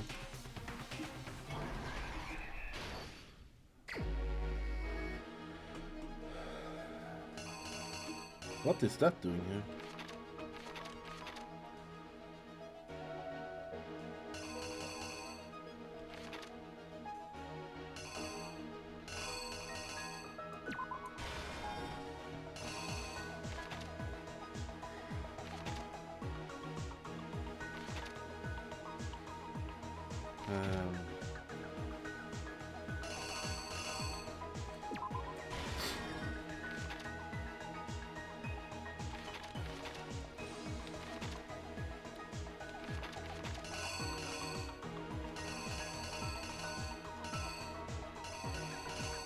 Should be that, I think.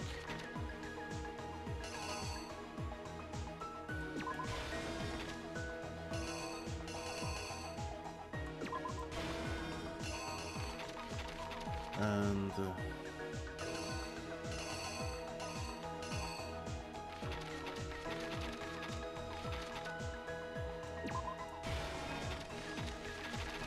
like that.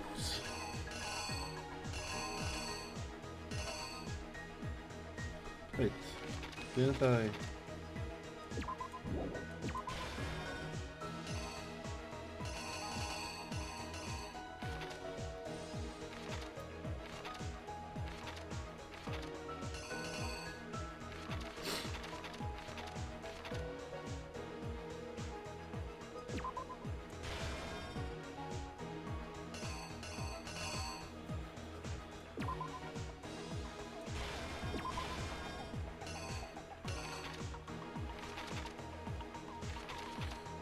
Okay.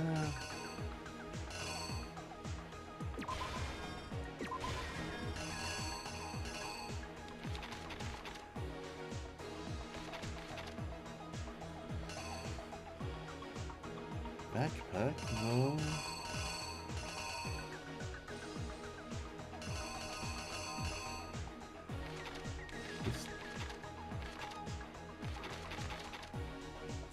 What the hell is supposed to be here?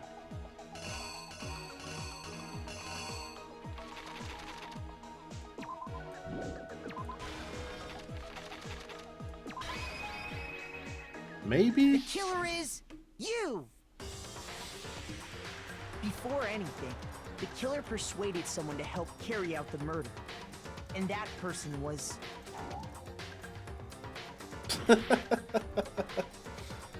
What's wrong on the first one?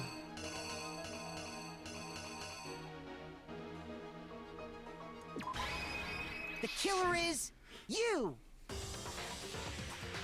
Before anything, the killer persuaded someone to help carry out the murder. And that person was... Oh, fine. It's this one.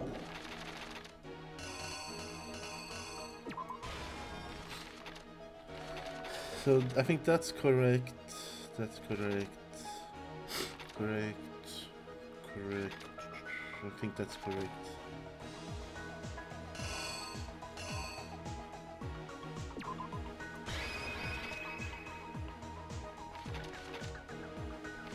The killer is... Maybe? you!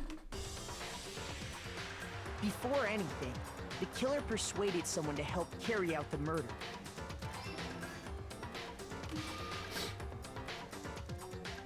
Hifumi, with an accomplice, the killer was able to execute a number of otherwise impossible schemes.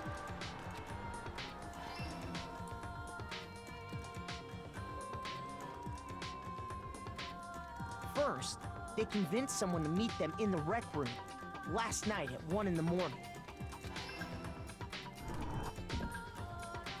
That someone they met with was Hiro. The murderous duo intended to pass Hiro off as the prime suspect.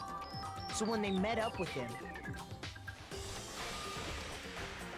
they drugged him, knocked him out, and stuffed him into the Robo-Justice suit.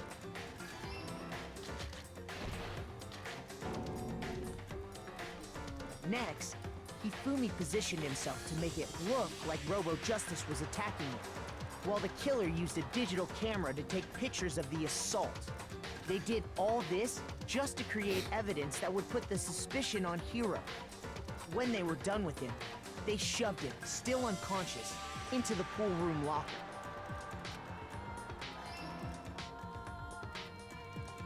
And then finally, at 6 a.m., they moved into the murder phase of their plan.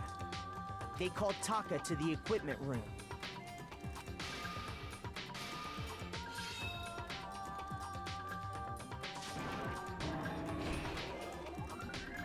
Kablamo! And that's where Hifumi killed him, making it the scene of the first murder. The murder weapon was Justice Hammer 4, which was left there in the equipment room. The reason Hammer number 4 was used was to create confusion about the order of the crimes. So, next they falsified 2 more assault incidents. For these attacks, the killers pretended to be the victims, to solidify Robo-Justice as the suspect. The first fake incident was the attack in the rec room. There, the killers wanted us to see Justice Hammer 1 Oh, fuck. and the Robo-Justice pictures they'd taken. They wanted to make sure we bought the surprise attack story. The second fake incident was the attack in the library. This time, they planted Justice Hammer 2 and an injured Hifumi to sell us that story. With these 2 incidents, the killers were able to create a certain preconception in our minds that the suspect was increasing the size of the hammers and attacking people in order as they did. We fell right into their trap and started looking for the suspect based on that. But That was correct. while we did that, we left Hifumi alone in the nurse's office. This was exactly what Hifumi was hoping for. He took a blood packet from the refrigerator and Justice Hammer 3 and turn the room into a crime scene, in which he himself had apparently been brutally murdered.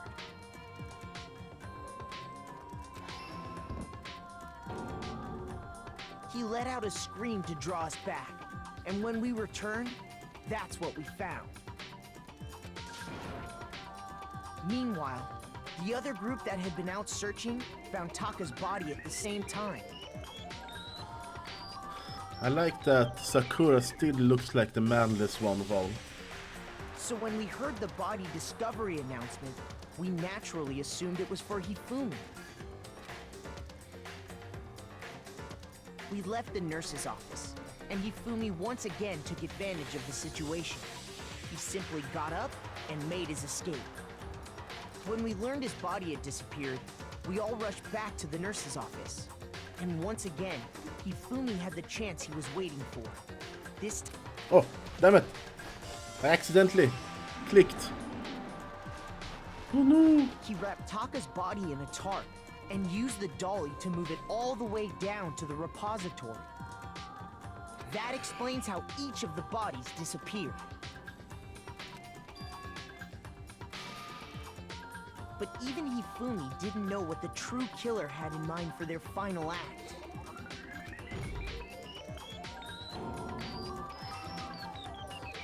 Their plan all along was to kill Hifumi and get rid of the one person who could betray them. And they did it using an ordinary, everyday hammer from the repository. That should cover everything that happened in this case. And the villain behind it all is...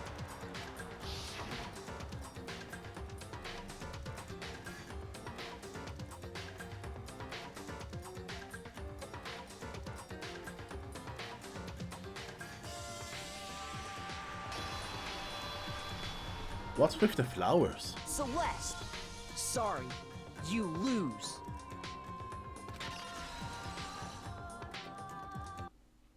I lost? I lost? When was the last time I was forced to utter such words? They hang heavy around my neck. Then you admit it? You're the killer? Listen to you, trying to take charge, as if you're my private instructor.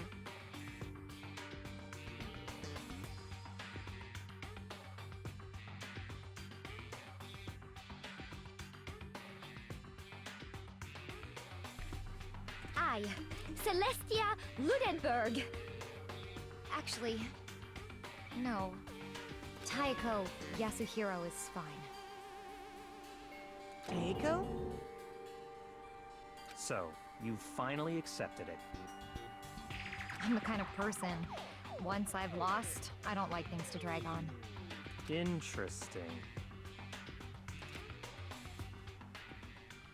Okay.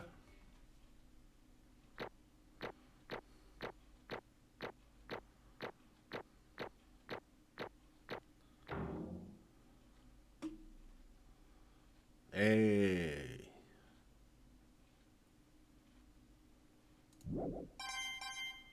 Hey. Okay, Monokuma. I'm ready to begin. Or, no. I suppose this is the end, isn't it? It is indeed the moment we've all been waiting for. Time to vote, okay? Okay. If you would, please locate your lever and cast your vote. And when the votes are tallied, who will become the blackened? Will you make the right choice or the dreadfully wrong one? What's it gonna be? What's it gonna be?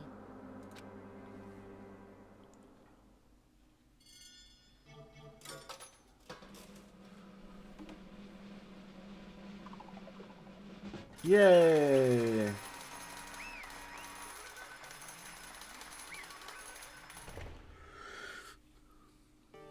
What? It's basically a formality at this point, but once again you're correct. The blackened this time the true killer was devised. The whole stinking scheme was... Celestia Ludenberg, Or more precisely, Taeko Yasuhiro.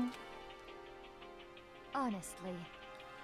I lost, well, that sucks. Blah. I guess trying to work with someone else was a mistake after all. Hifumi's ineptitude was beyond all my calculations. I knew it. So you really did approach Hifumi with this plan? But how do you get him to agree? I can't imagine he would happily agree to commit murder. I'm sure she relied on her speciality, lying. My speciality? Don't make me laugh. I didn't have to lie to get him to agree. So then, Then did you use, I knew you figured it out, Kyoko. You're absolutely right. To get Hifumi to act as my accomplice, Indeed. I used her. For everyone who's still left, I'll avoid mentioning it by name, but it was one of the things Hifumi and Taka were both super into. What she mean? Is she talking about alter ego? Say what? What? What are you talking about? just a second. Don't interrupt. We're in the middle of a very important conversation here. I'm totally out of the loop. As usual. How sad. In other words, Then you're the one who stole it. Indeed. That's right. I see. And you used it to drag Hifumi into the plan you come up with. Right again. Last night I had a meeting about how it disappeared. I paid Hifumi a little visit. What are you doing here? Actually, I was hoping I could talk with you, alone.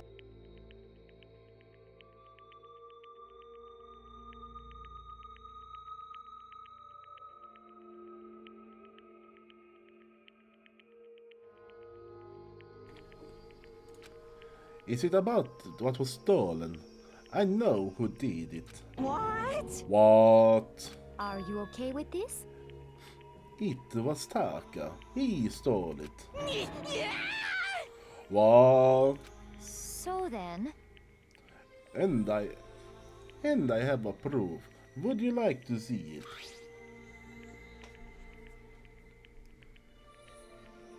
As it turned out, I found a use for digital camera. I taken you know what to Taka's room earlier, took pictures in there. I deleted the picture as soon as showed to Hifumi, of course. Damnation! Grr, so it was him. But how did he do it? She was supposed to yell if either of us get too close to her. You are correct, which is why Taka forced me to steal it. Say what? What? as for me, Please forgive me, he threatened me. Oh, He did? as for me, He came to my room last night unannounced, and then it's hard for me to even say. He abused me. what? What?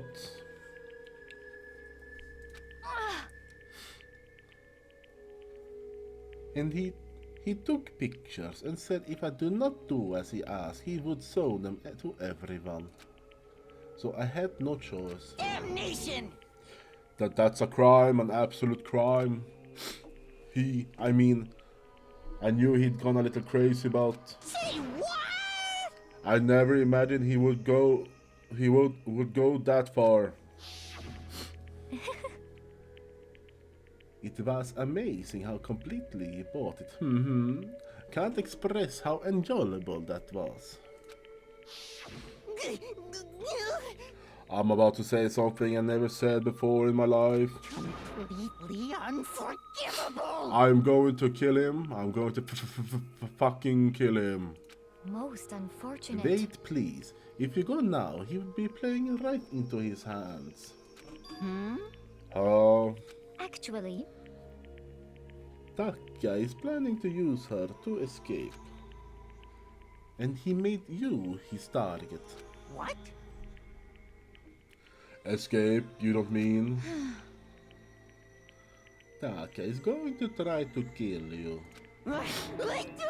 What? Indeed.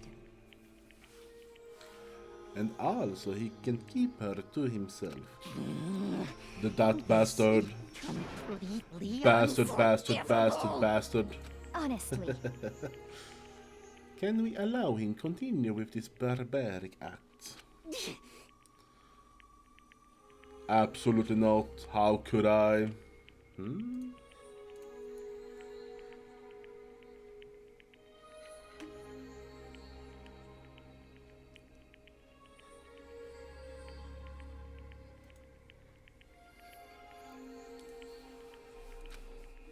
She. I swear, I will save her! I have to save her. Actually, Then, would you like to join me? It just so happened I've come up with a plan. Huh? I have devised a way to reclaim what he has stolen and escape this dreadful school. Hehehe. And with that, it is complete. Huh? What are you talking about? Oh, nothing. He for me agreed without a second thought. The effect the item had on him was remarkable. The power of love, even a love twisted as that, can still drive people mad, it would seem. You disgust me. I see. I have another question for you. Was that strange costume Hifumi's creation? indeed.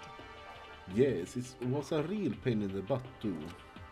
All I asked him to do was make something to hide the face and general body size. I had no idea he makes something like that, but it's my fault for picking him in the first place. But So, why did you decide to make me the suspect? Because you're stupid. huh? That's it! Let's see. And in that regard, I made the right choice.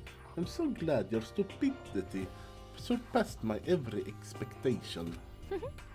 Life must have been tough on your parents, though. I feel like I could cry. Well, But when you were explaining your plan to Ifumi, how did you explain the part about him playing dead? What she's asking is, what was Ifumi supposed to do after that? Assuming you had actually let him live. Are you okay with this? That simple. After he did his part and pretended to be dead, once someone showed up, I told him to say he had been seriously wounded. He was on the verge of death, but he just barely held on. Can he really believe that? Well, of course. That wasn't all that was to it. As I explained it to Ifumi, the plan was, while you were on questioning him about how it had happened, I was going to murder someone else. At that point, Ifumi would have alibi, so I nobody doubted him. I told him that and he believed me. It's all very straightforward, stereotypical. I just matched the lie to level up the opponent. In fact, Hifumi ate it up. He believed the lie wholeheartedly, right up until the moment of his death. so in the end, So you had planned to kill him all along? But of course, there would have been no point to my plan if one who pretended to be dead did not end up dead himself. What the heck? How can human life mean so little to you? Well, That is a non-issue. I simply did everything in my power to win. Don't be mean! No, you sound like Byakuya. I wonder about that. No, he derives his pleasure from the thrill of the hunt. In the aspect, we are nothing alike. Why? Then what made you take things this far? What the heck? Was it really just for money? Are you talking about the $10 million Monokuma offered us? That is a lot of money, it's true. But that's not all there is to it. From the moment our new life here began, my only thought has been escape. But All along you've been saying how we have to accept living here. You little bitch! Obviously, that was a lie. Yeah. Hey! I couldn't take it. I hated it from day one. More than anyone else here. You little bitch! I wanted to get out. Every day was fresh torture. And do you wanna know why, huh? This is fine. Because I had a dream. And accepting a life here would have meant nothing less than giving up on my dream forever. Honestly. And there was no way that I could ever do that. In the underground world of gambling, I risked my life to make metaphorical killing. As for me, And it was all for that dream. And what this dream of what was this dream of yours? isn't it wonderful? To live in a European castle. Castle?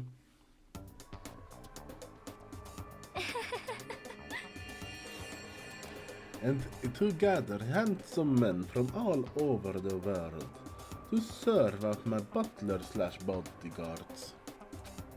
I was going to make them dress up like vampires. See? I fucking called it, she's a vampire! Ha! And satisfy my every need.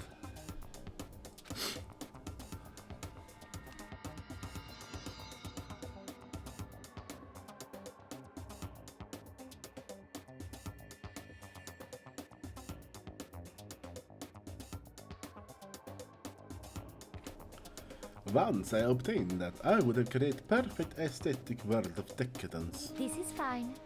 And living the rest of my life there was my only dream, my only goal. That was life is all about.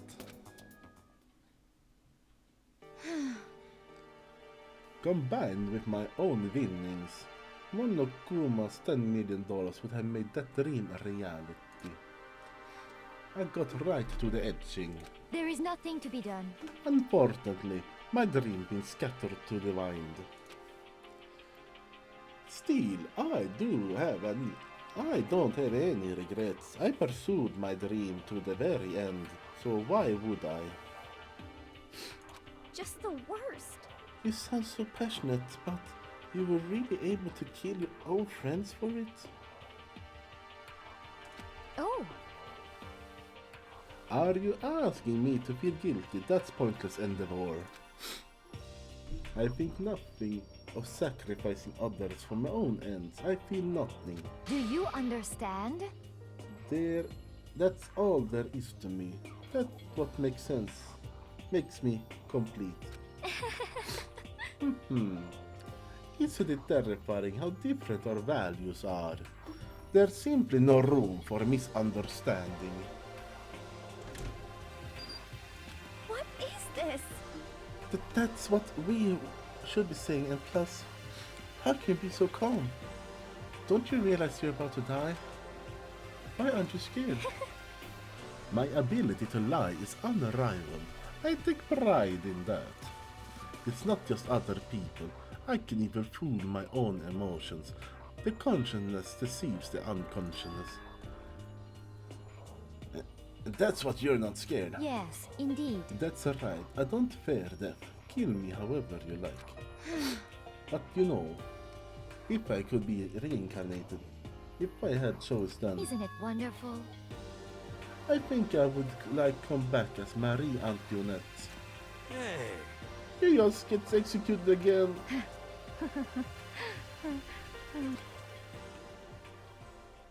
Celeste smiled then, and when she did, it looked to me like a poor effort to force it. She claimed she could fool her own feelings, but the statement itself must have been her final lie. The weak fake smile is what betrayed her. Thrills, chills, kills! You all done? Okay, let's get rolling. The black can disturb the peace, and you must pay the price. Now then, I've prepared a very special punishment. For her, the ultimate gambler. Let's give it everything we've got. It's punishment time! Yippee! I guess I'll let Kyoko hold on to this. What? This is... Will it really give you the hope you're looking for? I can't say I ever saw it that way. Which is why... Actually, it's not important. Well then, take care, everyone. Perhaps we'll meet again, in another life. Yippee!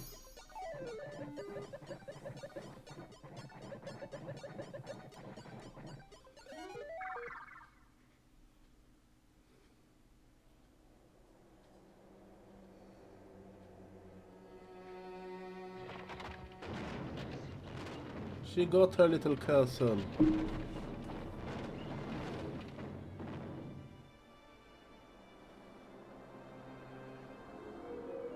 The burning of the Versailles witch.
Okay.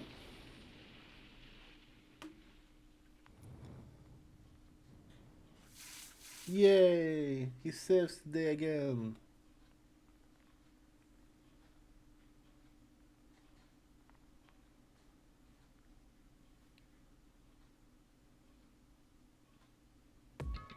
It's over.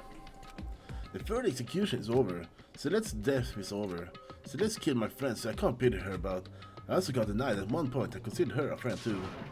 And for him to just come along and... Isn't it just awful? Someone could have cut free of the regrets from the outside world. And some more people had to die. Extreme! You guys are still young. You need to place more value on your life. What are you gonna do? Jeez, and here I thought you guys were gonna pass the torch of hope to the next generation. Let me out of here! What do I care about hope? I'll throw it in the trash if you let me out of here. Too bad. You're all the embodiment of hope, whether you like it or not. And it's my destiny to knock you down one by one. It's sad, yes it is, but the reality just can't be avoided. Don't talk like you're not responsible. How long are you gonna make us keep going through this? What do you want from us? How strange. God, I'm so sick of people asking me that. Give it a rest already. So anyway, Kyoko, did I see you get some kind of key type object from Celeste? Hey, hey! So, what's the deal with that? What? Huh, what's the matter? So then, I answer your question if you answer mine. you... What did you do? What did you do to me? Ooh. What? Hey, Answer me. What did you do to my body? Ooh, how exciting. Oh man, oh jeez. Oh man, oh jeez. What do you mean? What did I do? I have no idea. I don't know anything about it.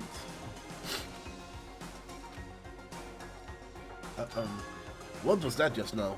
The mastermind did something to Kyoko's body. What does that mean? Hello.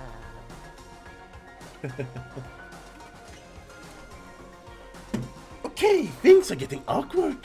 I think it's about time I get out of here. Well, Meanwhile, you guys go enjoy your school life. If you get lonely, give me a shout. Not that I do anything about it, of course. see ya later. See ya. Monokuma disappeared, leaving us all depressed and in despair. Although it wasn't all despair. There was one small hope. Hey Kyoko, Monokuma already mentioned it, but what's the key that Celeste gave you? So, Most likely, it's a key in one of the dressing room lockers. Huh? Wait, then that means Celeste probably hid it in there. Hey, I suppose sometimes it's easiest to miss what's right beneath your nose. Well then, we better go check. indeed. Good idea. We left the courtroom and rushed to the dressing room. As we approached the dressing room, Kyoko looked back at us and said, Hey, I'm going to go in alone from here. I am going to go on alone from here. Everyone else head to the dining hall. I'll check in with you later. What? Why exactly are you going alone? so... Do you even have to ask? As she spoke, she glanced quickly at the surveillance camera. Come on. That's not what I meant. Why you? Well, there's still a risk of a spy, you know. Then I go too. What? You. Please let me go. Standing here arguing is just gonna draw more attention to us. Goodbye. Do whatever you want. Thank you, Byakuya. well then. Then it's up to you now. Yo! I'm gonna go to the dining hall, okay? Huh, so Makoto and Kyoko are gonna go together? Oh, does that mean what I think it means? Okay. Good luck, Makoto. Girls like her total pushovers when you show a little backbone. I tried to forget what Hina said. Everyone headed to the dining hall, leaving me and Kyoko there alone. Shall we go? Shall we go? Yeah. So then, We need to get into that locker. Kyoko took the key Celeste had given her and unlocked the locker. And as the locker swung open, we saw... You really came. Good morning! It's been a while, hasn't it? It's safe, thank goodness. I never heard Kyoko sound so relieved. It was just... she was speaking from the bottom of her heart.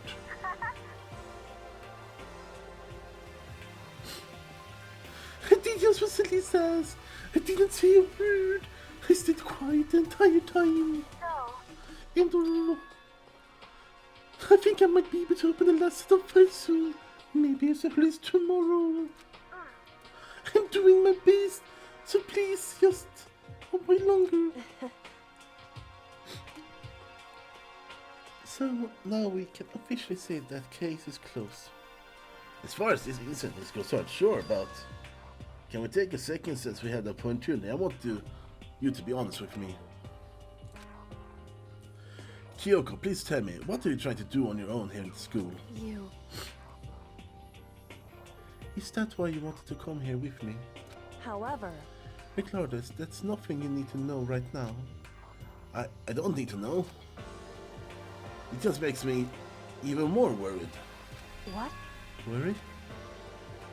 Like what happened during the investigation this time. You disappeared and we didn't see you again. Without warning, without an explanation. When you do that, Indeed. it's only natural they think I'm a mastermind spy, right? And you're too. No. I believe in you. What? You believe in me? Isn't it obvious? People believe in their friends, right? That's why I want to tell you to tell me. And I want you to believe in me, too. Because we're friends. I understand. It's true. Then maybe I can believe in you. Just a little bit more. Then, That's fine. fine, I tell you. I tell you why I've been disappearing and where I've been going. You see... Lore? What I heard from Kyoko then was... Well, frankly, it kind of blew off my mind. Right after I told Kyoko I believe in her, she told me a story that was, well, almost unbelievable. I decided I had to confirm what she told me with my own two eyes, so I waited for nighttime to come. And when it did, I went into action. Correct. The boys' bathroom on the second floor doesn't have surveillance camera or monitor in it. And in the storage closet there, way in the back... She said it was way in the back of the boys' bathroom closet storage, but could Kyoko really be right about this?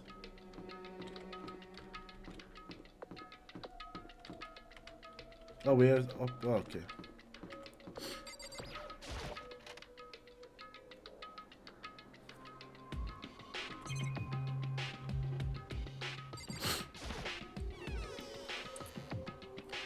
It's just a normal storage closet as far as I can tell.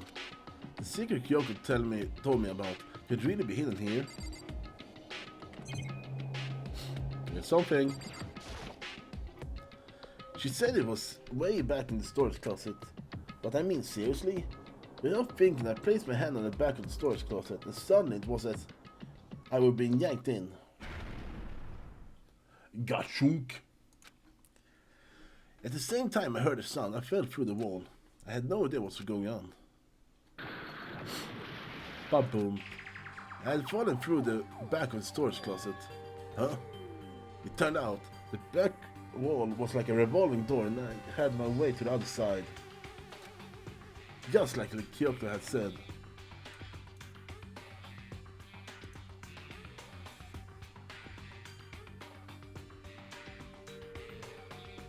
Right? Okay.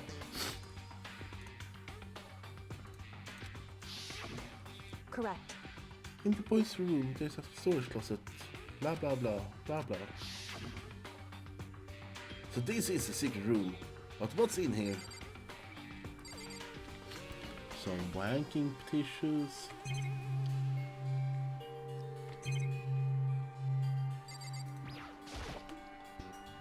Just a normal desk with normal drawers. There's a bunch of files and what looks like volume after volume of yearbooks. They all covered in dust.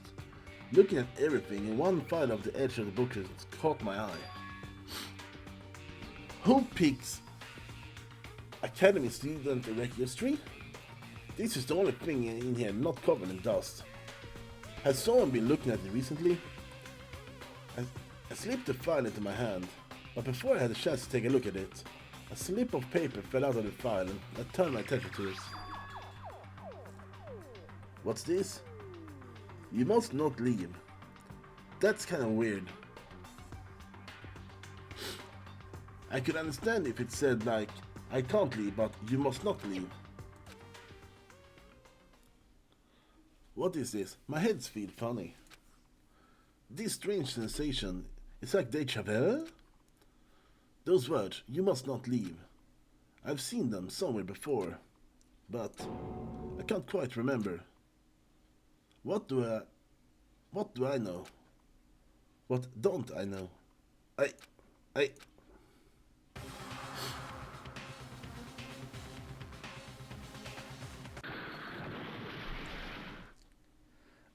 strange sound rang out through my head. It felt like I was shaking my brain back and forth. And then, darkness. I don't understand what happened. I don't know what started it. It's all over. And with that, I opened my eyes. I didn't know how long it had been. Ow. Apparently, something hit me and I lost consciousness. That's all I understood. The dull throbbing pain in my head proved that much at least.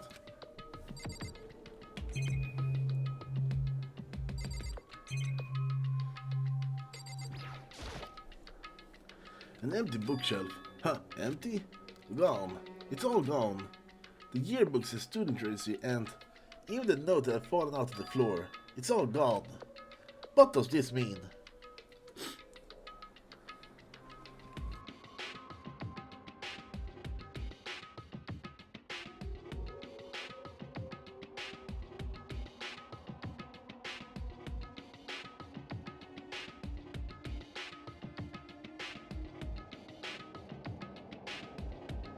Woo! But my brain refused to do any more work. The insistent pain in my head began to spread across the rest of my body. For now, I should go back to my room, get some rest. My body was heavy with pain, my mind heavy with thought. I dragged myself back toward my room. Somehow I made it back to the first floor of the school. The further I walked, the more I felt. Things are getting blurry, can't see in front of me. I couldn't stop myself from collapsing right there, and after that...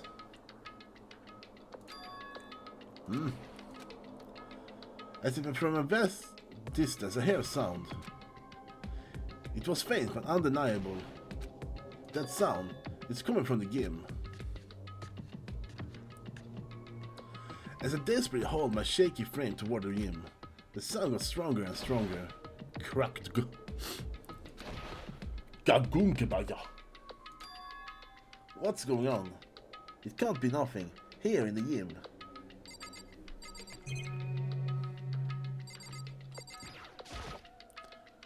All that matters now is the gym. I haven't saved for a while actually.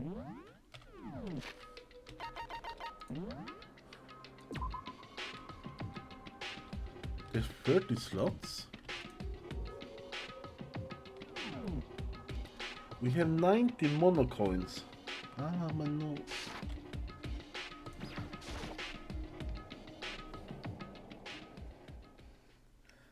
I didn't make a sound as I opened the door to the game. The sounds came from inside meanwhile, only intensified them much more. Kachakabaka. Hagakahaya pancha. Bakadadadon. Cha cha cha cha cha cha.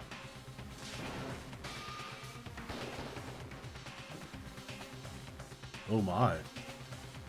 That was some Sakura cheeks. Before me, they raged a battle beyond anything humanly possible. No, one side was not human, that's for sure, but regardless, I couldn't stop staring. I forgot to move or even breathe. Why, you? What do you think you're doing? I asked you a question. What's the meaning of this? How dare you defy me? This wasn't part of the deal! The deal? I've made a decision. I will no longer retreat, no longer compromise, no longer regret. I've made my decision. I'm going to resist you. Okay. But you do realize what will happen if you go through with this, right? You haven't forgotten, have you? What I'm holding hostage? What am I looking at? What am I hearing? A hostage? Then could it be? The master must find this. Oh.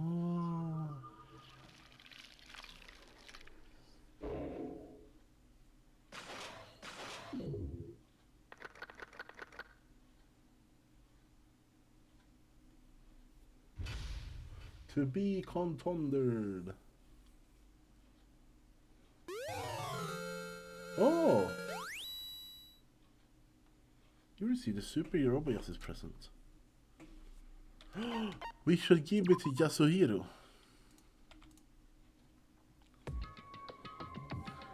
Leon killed Sayaka. Monokuma killed Yonko. Then Leon got executed. Then Mondo killed Chihiro. And then he got executed. Hifumi killed Taka, then Celeste killed Hifumi. Then she got executed. That brings us up to now. Okay. The next morning in the dining hall, the day after the Celeste case, So now there's only 5 of us here. Only a third of the number of people we started with. Indeed. Loneliness has become commonplace. That's true. Still. What did I see yesterday? I don't understand. So curious the Massima spy. Can that really be true?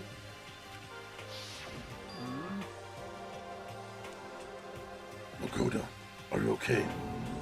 No, I'm fine. I can't bring it up in front of the others. If I did that, it would confuse everyone that much more. Okay. Okay, in that case, let's eat till we pass out. Huh? What do you mean in that case? I mean... Well, cause look how scary everyone looks. It's got to be cause we are fighting on empty stomachs, right? If you feel your belly, I'm sure we all cheer up, so let's eat. Okay. Let's fry up some fish and donuts and eat till we can't stand up. What? That's like a deep impact style meteor impact extinction level event combination of food. Huh? What? Those are both breakfast top sellers.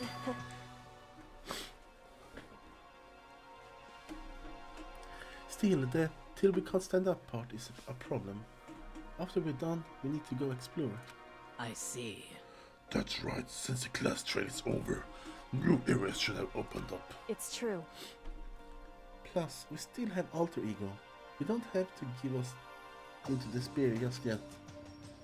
She's right. We have a plan ahead of thinking about the future. You got it. Yeah, think happy thoughts, not deathly ones. You know?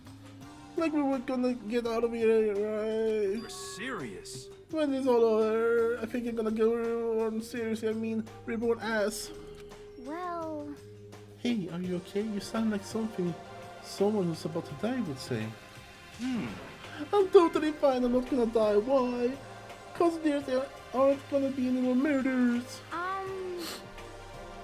Huh? What makes you so sure? According to the spirits, I predicted last night's senses revealed itself to me from the Aether. There's no doubt about it. Oh. However... How accurate is your fortune telling anyway? how about that? I can usually hit within 20 or 30% on a good day.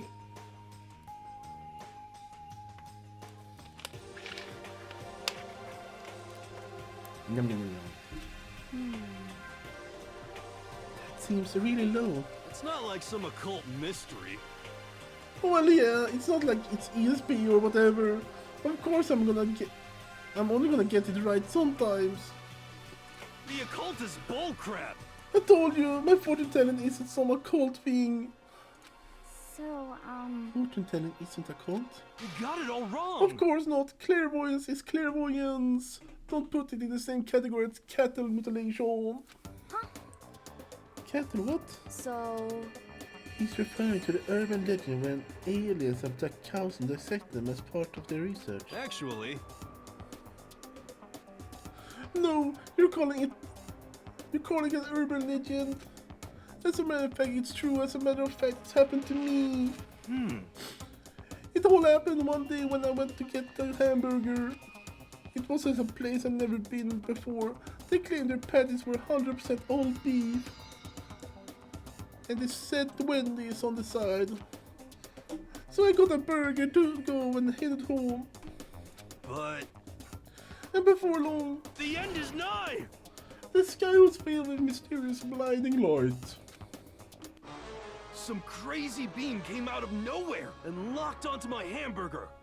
Not the hamburger. And as soon as the beam touched it, the burger started floating in midair. And then, still floating there, the entire burger started coming apart. One part of it just vanished, while the rest fell back into my hand. Do you realize what that means? Cocaine's a hell of a drug. It means the burger wasn't 100% beef. It must have had some pork or something mixed in.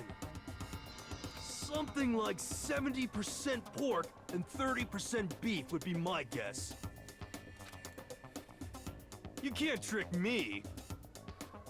So I stormed back to the burger place and got up in the manager's grill and they totally admitted it. It wasn't 100% beef, they're totally mixing ground pork with it. How about that? Now do you see, that is cattle mutilation. I kinda got lost halfway through. I can tell if you're the occult or for the occult or against it. You stink of stupidity. Don't be mean. I stink of how dare you. Well, at least you stink though. That's fine. That's fine. Anyway, I hope your prediction turns out to be true. Well, at the very least, I won't murder anyone. Yeah. Me neither. I mean, I would never. Of course. Me either. Indeed. Nor I. That goes for me too, of course. I could never kill any of my friends. But that Byakuya bastard, I don't know about him. I felt like those words of encouragement were helping us come together as one. After so much sacrifice and hardship, we finally become united. But, Well, to be honest, I wish Byakuya and Toko were here for this too. But they're so hard to deal with. They only think about themselves. Yeah, we're better off without them, I see. There was enough to prove. We were united for the time being, but within that bond hid weakness and fragility.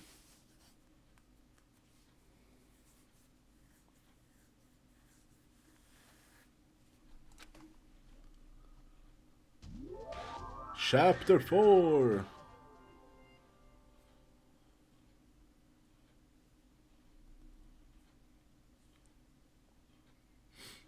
We began our search as soon as we finished our breakfast in the dining hall. We had to find out what had opened up, what was waiting for us. Let's go gambling. Wait. Let's go gambling. Wait. Let's go gambling. Wait.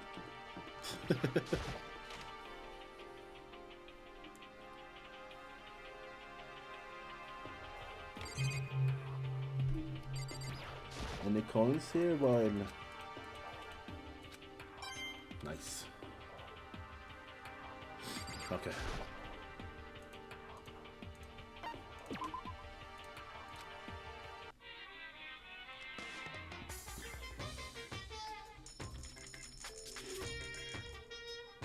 Okay, we take 10 coins each time.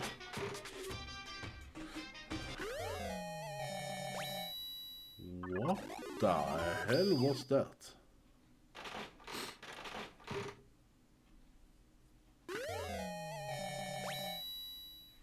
That's a you-do book.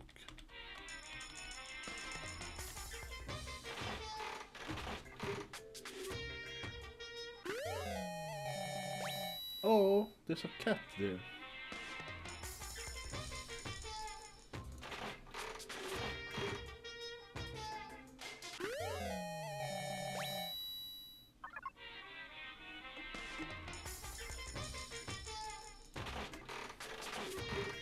We do be getting some new stuff.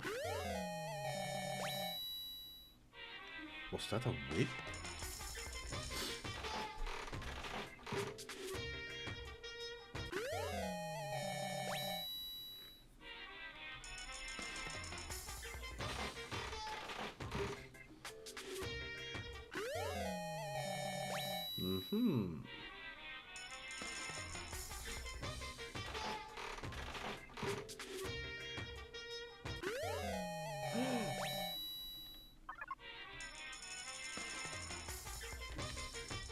Oh, we have so much coins left.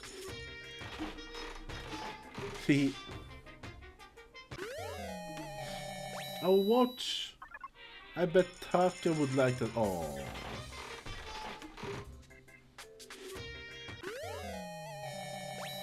What the hell was that?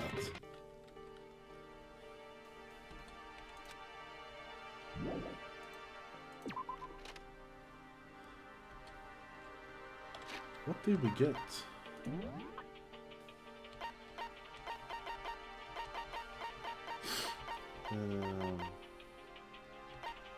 We already had a ring. This one.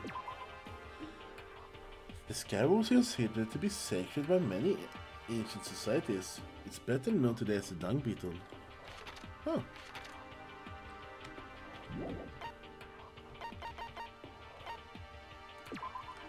Most people consider it a throwaway watch due to its poor quality. Still, it enjoys massive popularity thanks to its low price.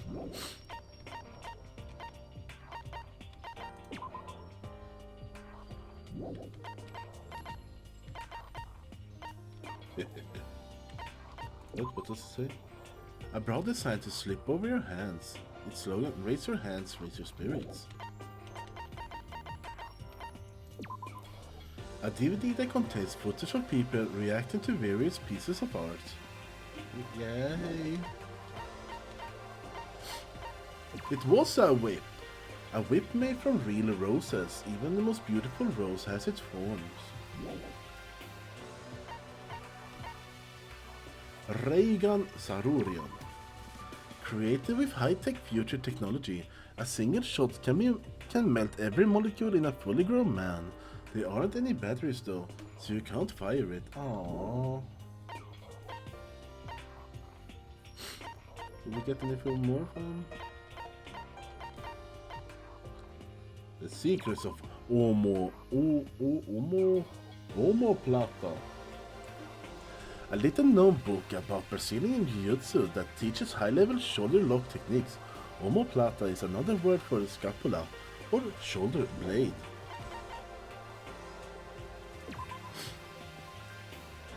A mature game designed for the fun playing, where the former runaway model takes zombies as slaves in a post-apocalyptic world. It's been out of print for a while. Did we get any... What's this? Boogaboodles. Made from seeds and coconut fiber. These are used in Buddhist prayers. You determine your wish based on how you position the arms and legs. This originally belonged to a detective who had the body of a child but the mind of a genius. The bow tie itself used to speak in various ways. Detective Conan?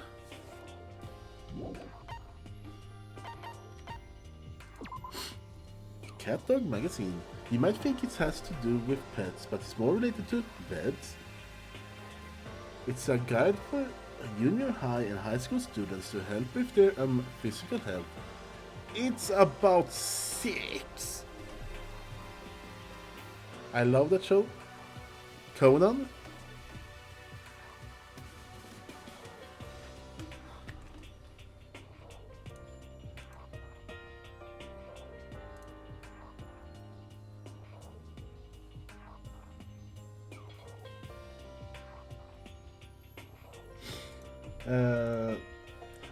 I read the manga for a while,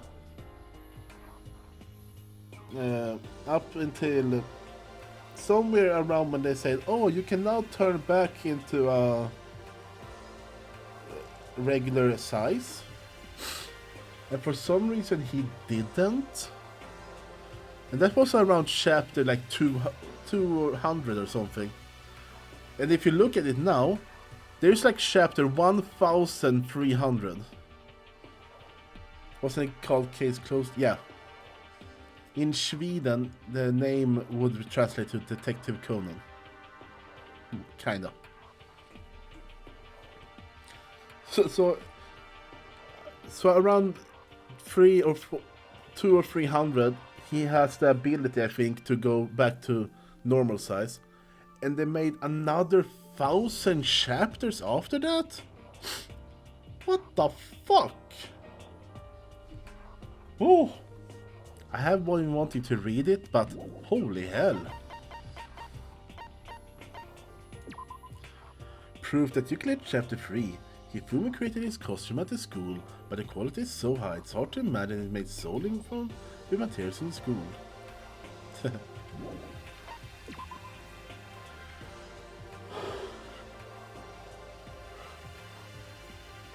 It's Mondo's old trench coat, which has the name of the country's greatest biker gang leader embroidered into it. The name really doesn't sound pleasant. It creates foreboding sense that something very bad has begun. Huh.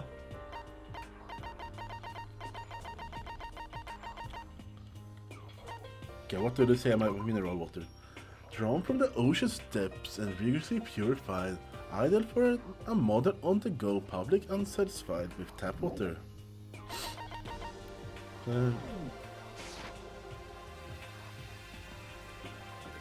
So at the moment, the only manga I read that is kinda long is One Piece.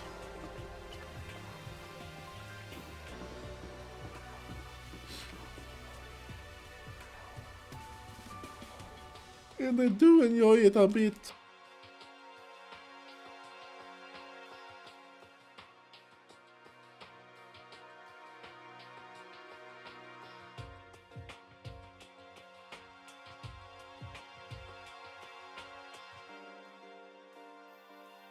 Blurred.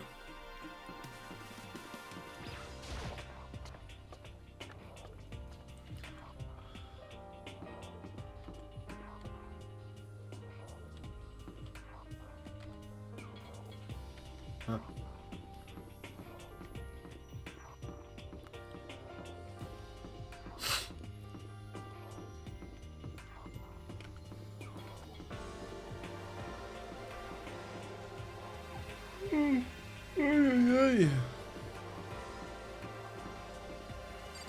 Oh, we can go.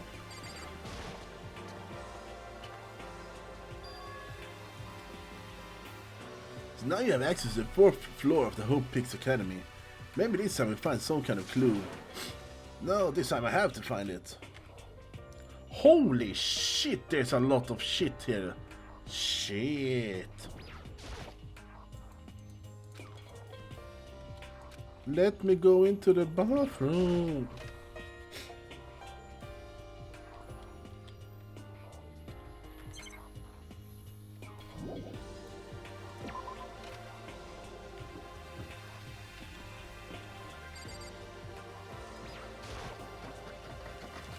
No good, the store is locked. I guess I won't be able there. According to the nameplate, it's called the Data Center.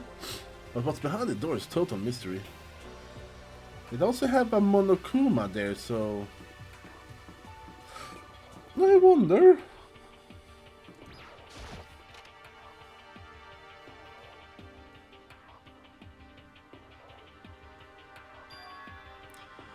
This is the music room. It's hardly even a classroom, it's more like an actual concert hall.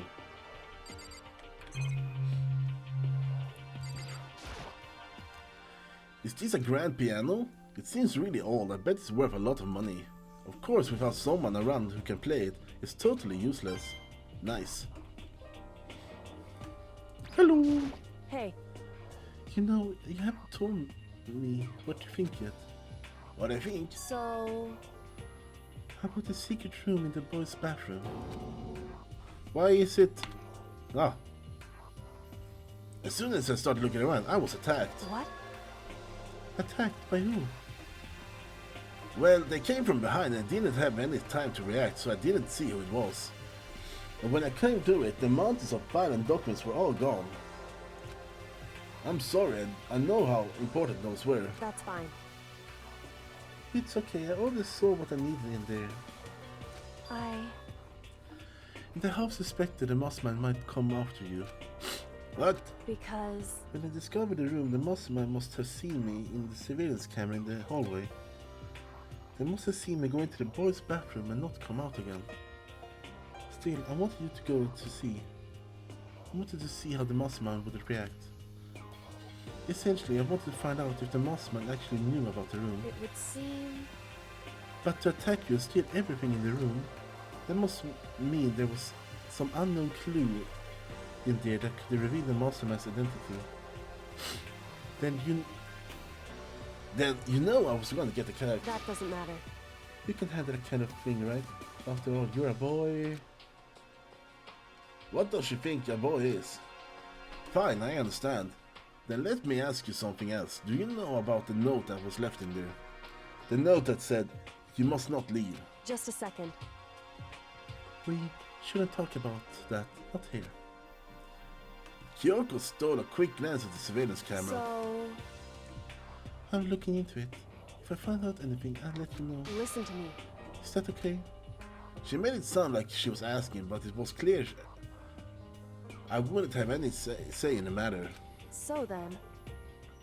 So now it's your turn. Let's hear your secret. Huh?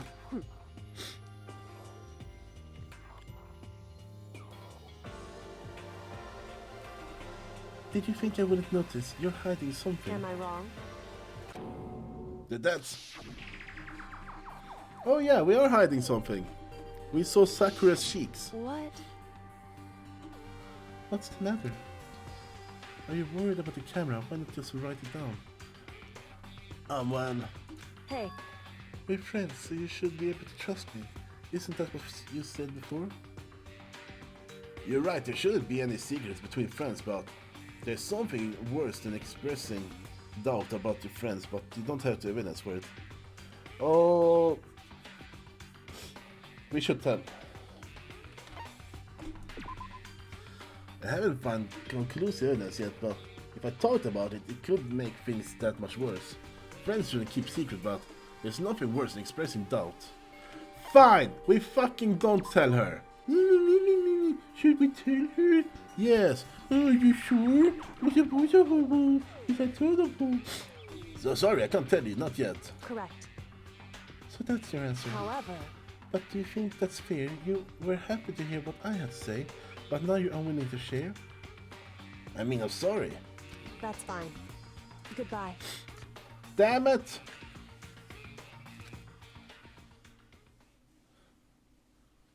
Are you okay, Ness? No! Fucking game is like, oh, you have a choice here. What do you want to choose, laddie? And I was like, oh, we tell her because she's a friend. And the game goes, you're really gonna tell her?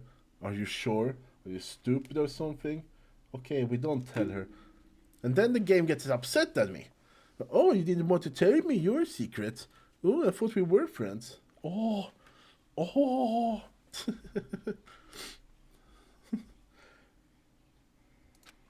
I think I made her mad.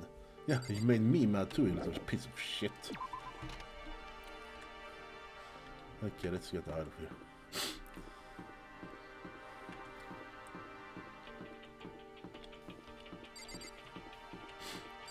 Headmaster. Don't mind if I do. Nameplate on the door says Headmaster's room.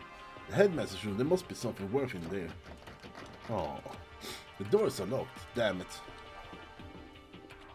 Office. No, there's so much here. Oh! This is the office. But of course there's no hint of any teachers that would normally be right to. What's this?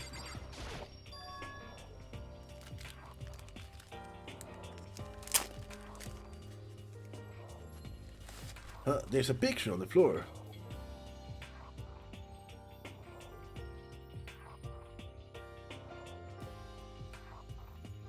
Let's investigate. This picture. What? He has so thick fingers. If you look at Hifumi's fingers compared to Celeste, one of his fingers like 3 of hers. Oh my. Celeste, Hifumi, and Sayaka? The smiling faces of 3 people are dead now. A classroom without metal plates over the windows? It's exactly the same. It's just like that picture I saw before. There's no way this isn't important somehow. They're smiling the way you expect a normal teenager to smile. Yeah, Celeste is smiling. I see that. Oh! She looks more upset, if not anything. Just a normal group of high schoolers living a normal school life. I can't possibly believe they will be able to smile like that in a world of despair like this. So does that mean the picture was taken before they ever came to Hope's Peak? Which would mean everyone in the picture knew each other before they got here, including Sayaka? No, there's no way Monokuma did it. It must be fake. Yay! No! You're fake! Monokuma popped out of nowhere and snatched the picture from my hand. A photo plot? What are you, a middle schooler? You think a moon landing was fake too? Come on! Then you say this picture is real? Hey, If there was such a thing as a Nobel Truth Prize, I'd take first, second, and fourth place. too bad. Actually, that's not true. I ask you a question, is this picture real or is it fake? Oh, Makoto, you're so eager to split things in half, aren't you? Hey, But it's no use, it's just no use. If you try to split something that can't be split, you'll end up feeling like you're the one being split. it's true. The picture is real, no more, no less. Without another word, Monokuma disappeared. So the picture is real. Is it really real? Is that true? If that's the case, it means it's real. Okay, what's up with these flowers? There's flowers on the desk, somehow it makes things feel much more weirder. Nice. Okay.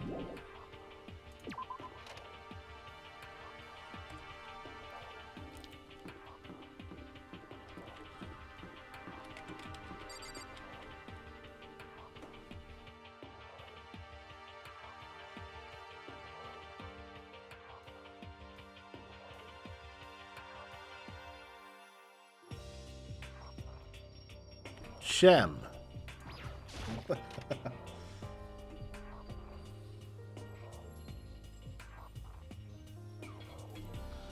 Inside the room, the smell of medicine was oppressive, so this is a chem lab. I hope inhaling this stuff doesn't do permanent damage. Yo. Hina and Sakura seem to be lost in deep but friendly conversation. I need to find out what's going on with Sakura and the mastermind, but I can't help. Well, she's with Hina. Hey, Makoto. Huh? You need something? No, nothing. Huh? You sure? Okay then. You. Sakura is lost in conversation with Hina. I need to find out what's going on with Sakura and the mastermind, but I can't while she's with Hina. What is it, Makoto? Do you need something? No, it's nothing. So then, Really? Well, okay.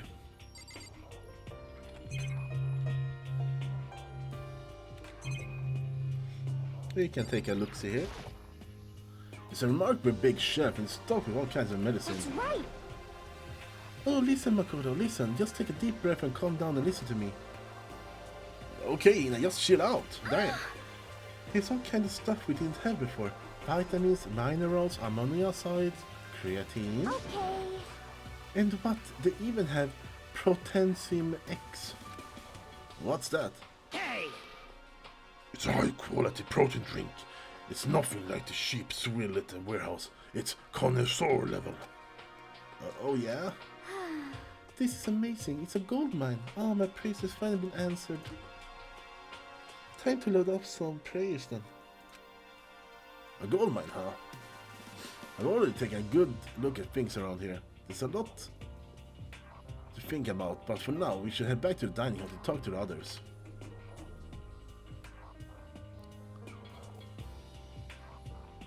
Not long after I got to the dining hall, the others began to trickle in. And after a few minutes... So is everyone... well then. Okay, let's discuss what we all discovered. Yeah, good idea. On the next bat time, on the next bat can of shit.